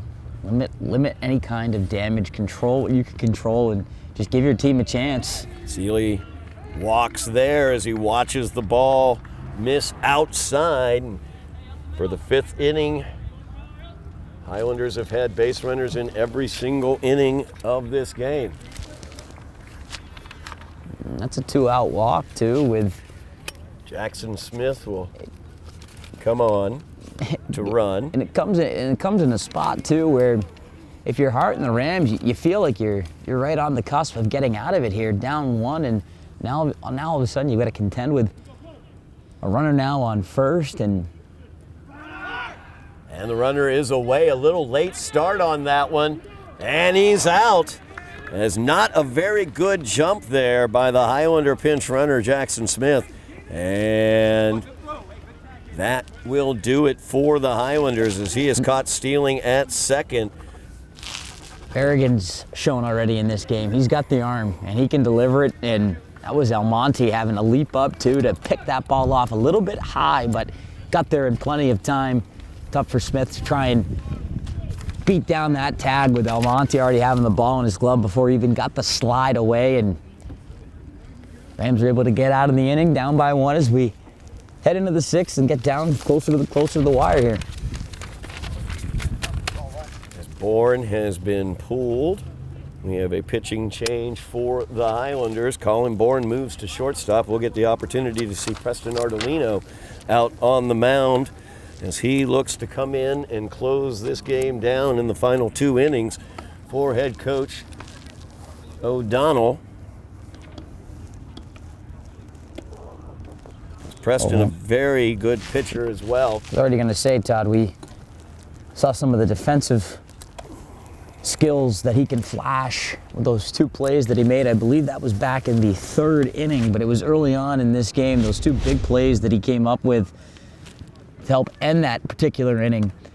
Now we'll get the chance to see him in the later stages of this game with his team up by 1, with an opportunity to try and continue to build off of what Bourne was able to do on the mound and carry that torch further for just a few more innings here and lock down an opening day win. My expectation was that Ardolino would be the number 2 pitcher in the rotation for the Highlanders, seeing him out on the mound, coming in relief of Bourne. I'm a little surprised by that, but strategically I really like it. As you can see and you can really hear the pop of the mitt as Ardolino fires in these warm-up pitches. He's got a very heavy fastball and some good movement on a slider as well. And so the opportunity to come in and close out games for the Highlanders could be a very, very nice place for Ardolino to be throughout the season. I'm not sure what head coach O'Donnell's ideals or thoughts are on where he will be using Preston for the remainder of the year in terms of his pitching. But I like the idea of using him today to lock down this win. It's a 1-run game, 6th inning. You've got 6 outs to go, and Ardolino is the guy who can get those for you. Well, and we've already seen his arm in action in this game too. And now, granted, that was in the field and a little bit different now when you shift onto the mound here. But just by judging on some of the warm-up pitches, and you mentioned already the snap and the sound of that glove, I don't think it's going to change all that much from how Colin Bourne was throwing the ball there. Those heavy and those hard fastballs really hammering and attacking the zone, challenging these hitters, which has been a consistent theme for the Highlanders in this game. And Ardolino, as you mentioned, Todd, 6 outs away here. You feel pretty comfortable putting the ball in his hand in this situation. Bourne did so much to get you to this point, striking out the last 5 or 6 batters to conclude his outing here on the day, and what an opening day outing it was. Now you make this switch and you feel like you're in a good spot to do that and try and close out this win. But 6 outs, it can be a long way. It can feel like a long way. And so for the Highlanders, can't let any loose on that rope. As Wagner Perez will come in. He'll be the first batter that Ardolino faces. Wagner Perez started as the pitcher for the Rams today. He's now in left field as he gave way after 3 innings of work.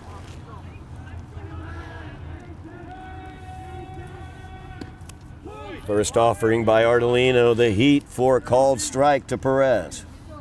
Perez hit by a pitch back in the 1st inning, struck out looking in the 4th.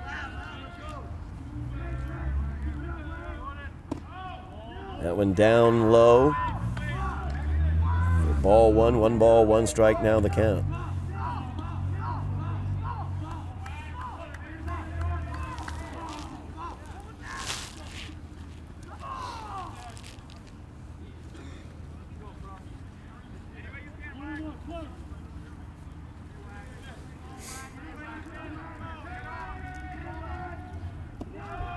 Little overthrow on that one by Preston as it bounces in front of home plate. 2 balls and a strike now to Wagner Perez. We can close the book on Colin Bourne. 5 innings, allowed 2 runs on 5 hits. 1 of those runs was earned as that one fouled back into the screen, evening it up. 2 balls, 2 strikes. Back to Bourne's numbers. 9 strikeouts for Colin Bourne in his 5 innings of work. No walks as well. 1 player hit by a pitch, so an excellent job by Colin Bourne. He is in line for the win if the Highlanders can hold on to this 3-2 lead that they are holding here in the top half of the 6th. Big pitch coming up here from Ardolino. 2-2. Takes the curveball to him, and old Uncle Charlie is going to send Perez back to the dugout. As Ardolino with the curveball catches the inside corner for the 2nd time today, Wagner Perez goes back with a strikeout. It's that spot, Todd, and it's gotten hitters fooled. It's been there. It hasn't been there, and that time I think Ardolino couldn't have nailed it any better, though. Much to the Rams' disagreement. As Jaden Berrigan steps to the plate. He was working the outside a little bit early on to begin that at-bat to Perez, and then tried to find and hit that spot again a little bit with the heat that time and couldn't get it. 1 strike now the count to Berrigan. Berrigan 1 for 2 in the day. He struck out in the first. He singled and scored in the fourth.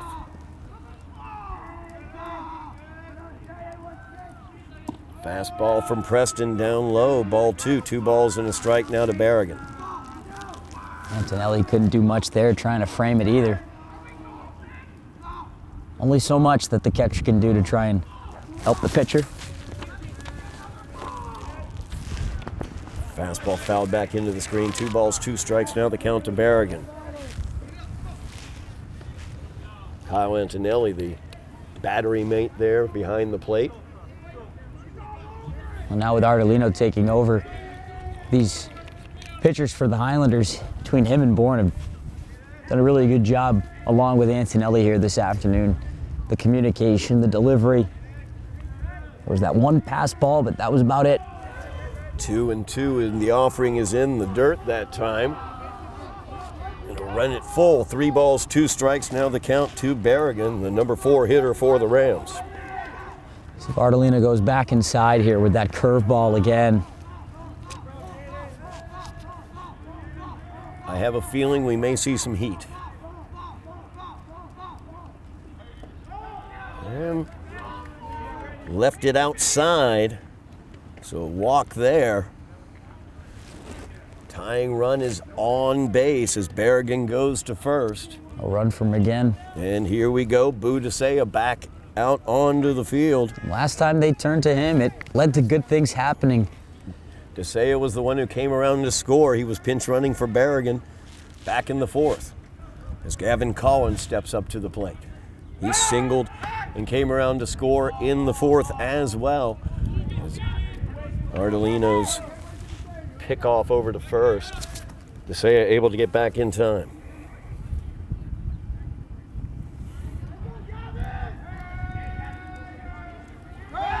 Again, the toss over to first.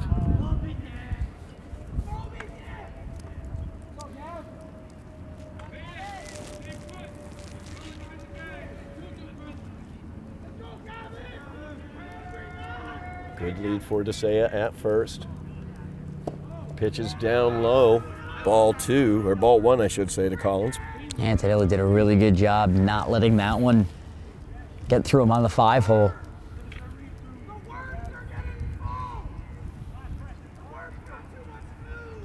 One away here, top half of the 6th inning. Desea away with the pitch.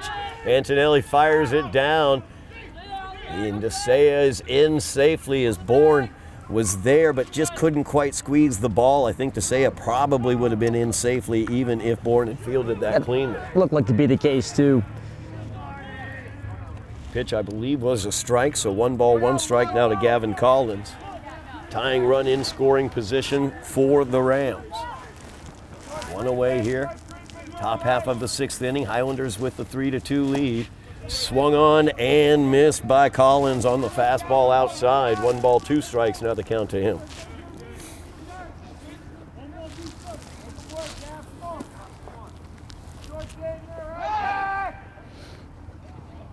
Ardolino fakes the throw. And a balk is going to be the call. So Desea will go to third on the balk. And now, with 1 away, the tying run stands at third. Highlander infield comes in to defend. That pitch left up high to Collins. 1 ball, 1 strike, or 2 balls, 2 strikes. Now the count to Gavin Collins. Really changes the complexion of things now here in this inning. Swung on and missed at the heat. Ardolino's 2nd strikeout of the inning. As Collins heads back to the dugout, Colin Hart will come on. He's 2 for 2 on the day. As he singled in the 2nd, singled in the 4th. Big RBI for Hart as well. Big way to bounce back there from Ardolino. First pitch from Ardolino, fastball outside for ball 1. Hart Really good contact hitter. 2 for 2 on the day. Swings and misses that as he swings through the fastball. 1 ball, 1 strike. Now the count to Hart. 2 away here. Top half of the 6th inning. Tying run stands at third base in the person of Budasea. Fastball. Blows it right by Hart for strike 2. 1 ball, 2 strikes, and I want to quote the movie Major League, forget about the curveball, Preston, give him the heater. And he does for strike 3. As the Highlanders able to battle through Budasea moving around the base paths. Nobody's able to come across and score. The score remains 3-2 as we move to the bottom half of the 6th inning. Highlanders with a 1-run lead. That's been dangerous in this game when Budasea has been on the base passes for Lynn Classical and got himself all the way to, once again, around to third base after that balk from Ardolino, but Preston doing a really good job to recover from that moment, lock himself back in and deliver with back-to-back punch-outs there to get Collins and get Hart. And now the Highlanders just looking to get some insurance here, and for Hart, looking to do and continue his job on the mound here for the Rams. He's really done an excellent job in relief of Perez stepping in to not allow for more damage to be done, and it's all you can ask for out of a relief pitcher is to give your team a chance here late in this game, and he's continued to do that. Colin Hart back out onto the mound for the Rams for his 3rd inning of work here in the bottom of the 6th inning. Rams trailing by 1. Highlanders will have coming to the plate numbers 8, 9, and 1. Kyle Antonelli will lead off, followed by Caden Martell. And then the lineup will turn over to Tommy Griffin, the leadoff man for the Highlanders. So they lead by 1 run here. Insurance, like you said, Tyler, very, very important here if the Highlanders are able to force something across the plate against Hart. Even just getting 1 more run on the board, restoring that 2-run lead that you had earlier in this game could certainly go a long way, but with how the Highlanders have been able to defend even with runners on and in scoring position, the pitching has really been the storyline, and of course starts with Colin Bourne, and hopefully it ends on a high note here with Preston Ardolino, but that's really been the story so far in this game that's defined things for the Highlanders, is just how their pitching has been able to shoulder so much of the load. Great pitching so far today for the Highlanders as Bourne had 9 strikeouts in his 5 innings of work. Ardolino, 3 strikeouts already in his 1 inning of work. As Kyle Antonelli steps in. First offering from Hart in the dirt for ball 1. Antonelli 0 for 2 on the day, struck out looking back in the 2nd, and popped out to the shortstop in the 3rd. Swung on and missed on that offering. 1 ball, 1 strike now the count to Hart. We know Hart works quickly on the mound. He is a rock and throw type pitcher.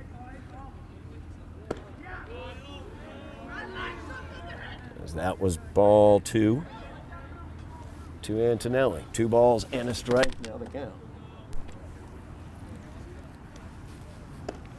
That one left up high.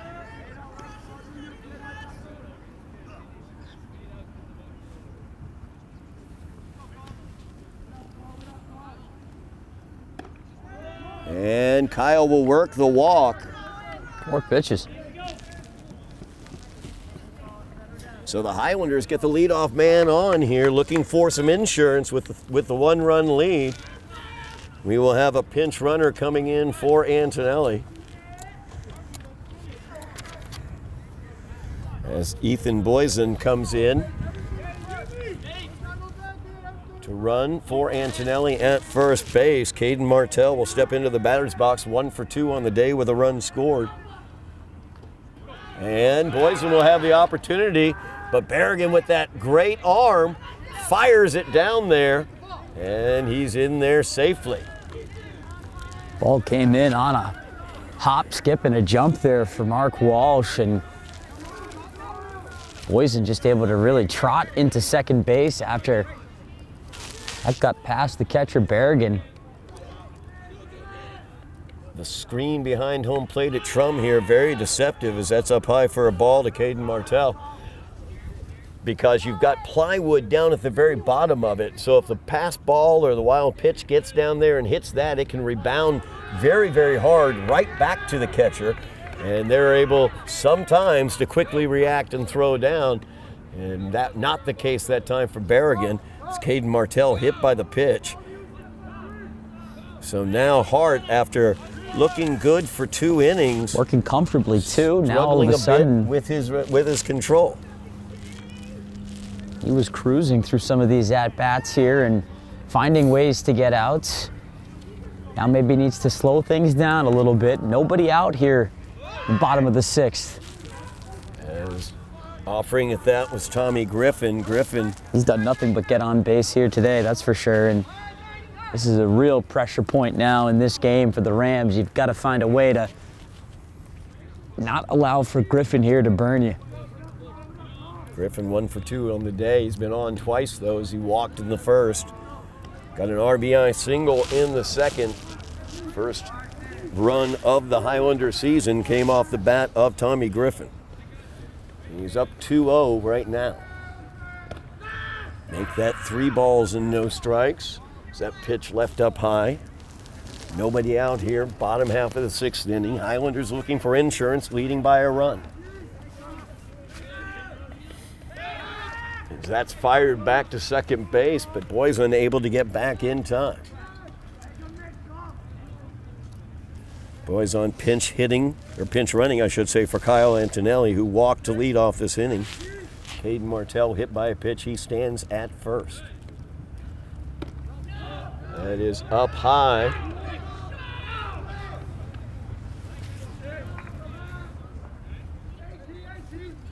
Three balls and a strike now for Griffin.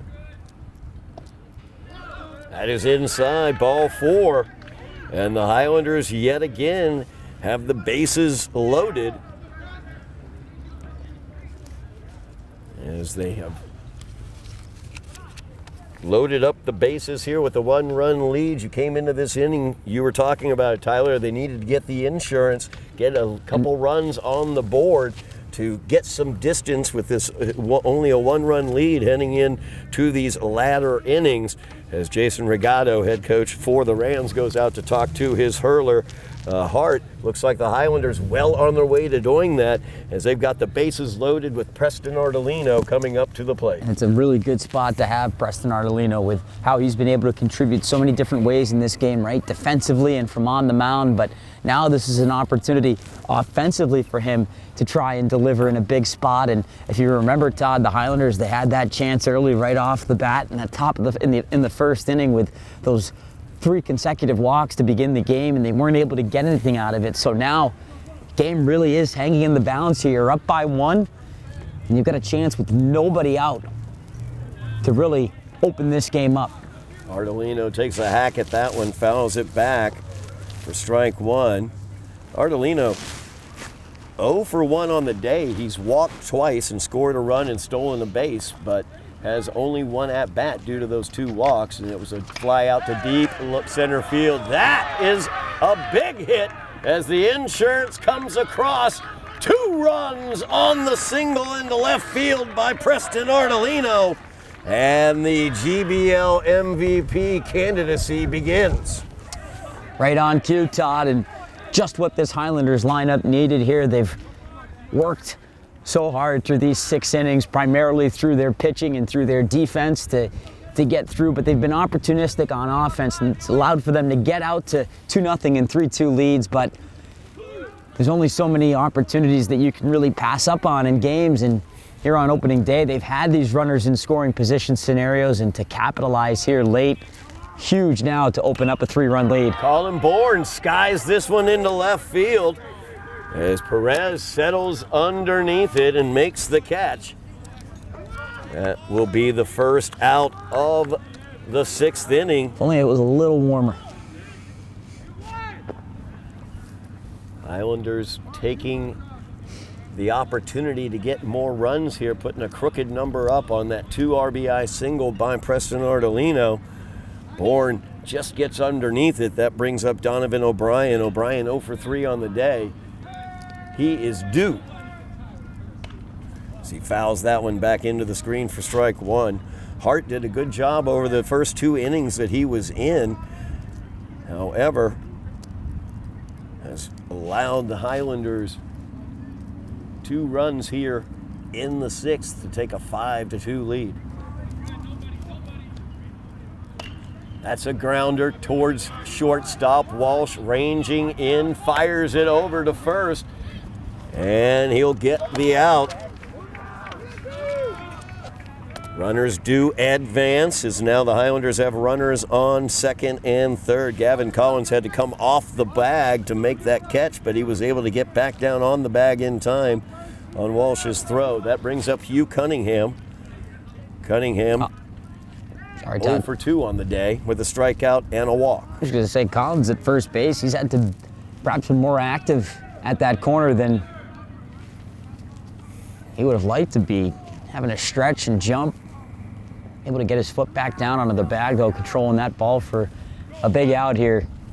Rams need to get out of this inning with no further damage done if they want to keep in this game. As Cunningham swings and misses at the fastball. Highlanders now leading by 3 after 2 runs in this inning. That pitch is in there for called strike to Cunningham.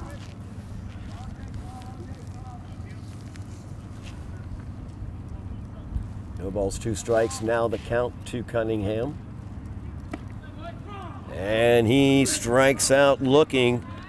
But the Highlanders able to get 2 across. You said it, they needed the insurance, Tyler. They were able to respond as Preston Ardolino was able to plate Boyzon and Martell to give them the 3-run lead going into the top half of the 7th inning.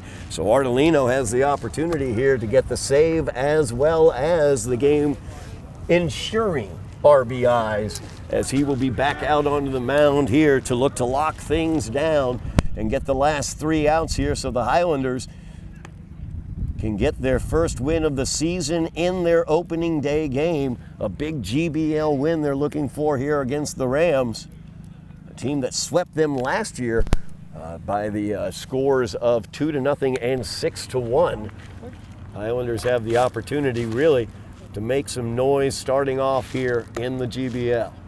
No doubt about that, Todd, and what a way to do it for this young team and for Coach O'Donnell, who certainly has to be pleased with the contributions from his 2 seniors first and foremost, Tommy Griffin and, of course, Colin Bourne, the starting pitcher for the Highlanders. But now it's Ardolino, the junior, who's had several big plays, whether it's been at the plate, in the field, and already on the mound. You mentioned it, Todd, he clocks in with 3 strikeouts already, and now an opportunity here to clinch the save with 3 more outs. And if you're the Highlanders, even if it was still a 1-run game, you'd still feel pretty good about your chances trying to close things out with a player like Preston Ardolino on your side.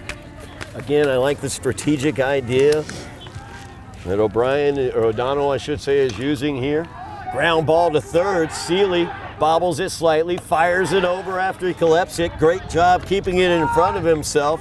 And that's the first out of the inning as Braden Onazian grounds out to third. Really good job there on both corners. Caleb Seeley, no panic. There's a little bit of a bobble off his hand, but he recovers and fires with plenty of time still to O'Brien, who didn't have to move much there at first.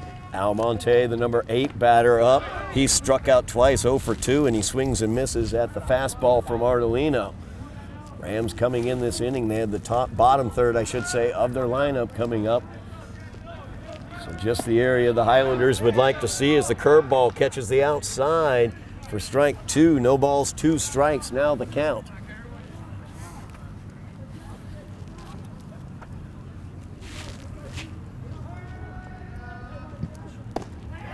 Fastball swung on and missed.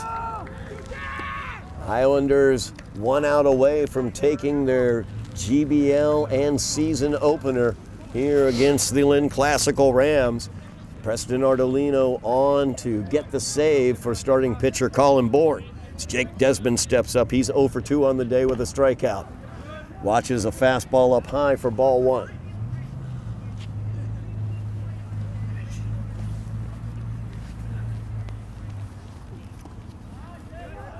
That one left down low. I think that may have been the slider.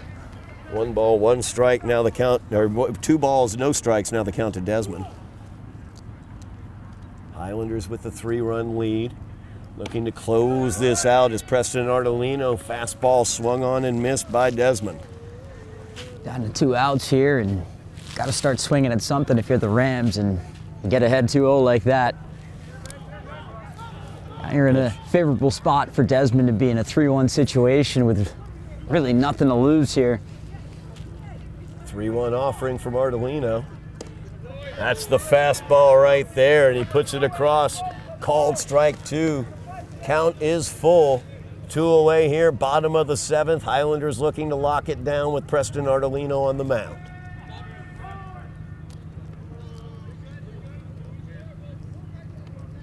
Colin Bourne started this game for the Highlanders. He's in line for the win. 9 strikeouts in 5 innings of work, allowing only 2 runs. Fastball there from Ardolino. Cold strike 3, and that will do it. As Preston Ardolino comes on, 2 innings of work, strikes out 5 Rams, 5 of the 6 Rams that he sees, and the Highlanders take this one by the score of 5-2. A great game on the mound for both Ardolino and Bourne as they combine between themselves for 14 strikeouts for the Highlanders today. The Rams really struggling at the plate with this pitching of the Highlanders. And it helped for Somerville to, even though it was a small lead, to just be able to play with that lead, whether it was 2-0 or even in the early goings with just that 1-run lead. The game started off so promising off the bat for Bourne with how he was able to come out so quick and efficient in that first inning, and then for the Highlanders to really get on to Wagner Perez and to really make this Rams team have to work in the early goings. There was a lot of traffic, there was a lot of men on base. The pitch count was getting up there a bit early too for Perez. Maybe it didn't pay off right away for the Highlanders just yet. It was a 2-0 game. Full marks to Lynn for how they were able to work their way back into it and get things tied. With Bourne still on the mound, they were able to find a way. But ultimately, as the game did stretch along, Preston Ardolino, he had his fingerprints all over this victory as well. The junior ultimately driving home the insurance runs in the end and then clinching it with the save through 2 innings, striking out 5. Absolutely, no doubt about it. The Highlanders really led by Ardolino and Bourne, both offensively and defensively. Bourne, of course, starts the game, 5 innings of work, 9 strikeouts, 2 runs allowed. Ardolino comes on, locks it down in those last 2 innings with 5 strikeouts. Over on the offensive side, Bourne, good day at the plate as he went 1 for 2 from at the plate with an RBI, a run scored, and 2 walks. Ardolino, of course, that huge 2 RBI single. That was his lone hit of the game, but he also walked twice and scored a run and stole a base in the game as well. Also want to shout out Caden Martell. He got the first hit of the game after some difficulty. The Highlanders had the bases loaded in the first inning, didn't score. Caden Martell with 2 away in the second inning gets that first hit, that critical hit. Tommy Griffin follows it up with a big RBI single. They get things rolling, and the pitching just rolled them all the way to the end. The tone was set by the right people, and it started off the bat with of course the seniors in Griffin and in Bourne, but then to have Martell in your 9th hole spot, for him to deliver with a big hit, the first hit of the game, like you said, Todd, that got things going a little bit for the Highlanders, and Griffin was able to step up, drive in the first run, get himself around the bases, and the Highlanders, they were aggressive. They continued to be aggressive as the game went along. That was something that really never dissipated, whether it was how they were stealing the bases or how they were approaching things at the plate, but really how this game started for the Highlanders was how it continued, and that was because the tempo was set by the players that they're going to need to do that throughout the course of the year. And if they get the pitching like that from Bourne going forward, whenever he's on the mound, it's going to be really difficult for the opposing teams when they come up against the Highlanders. Highlanders take the win. Winning pitcher is Colin Bourne. Ardolino takes the save. Colin Hart, he will take the loss. He had 3 innings of work, allowed 3 runs on 2 hits, 4 walks, 2 strikeouts. 2 pitchers for Lynn Classical combined to walk 10 Highlanders. So the Highlanders showing patience at the plate, really good job at the plate, getting on base, and then making things happen once they were able to do it.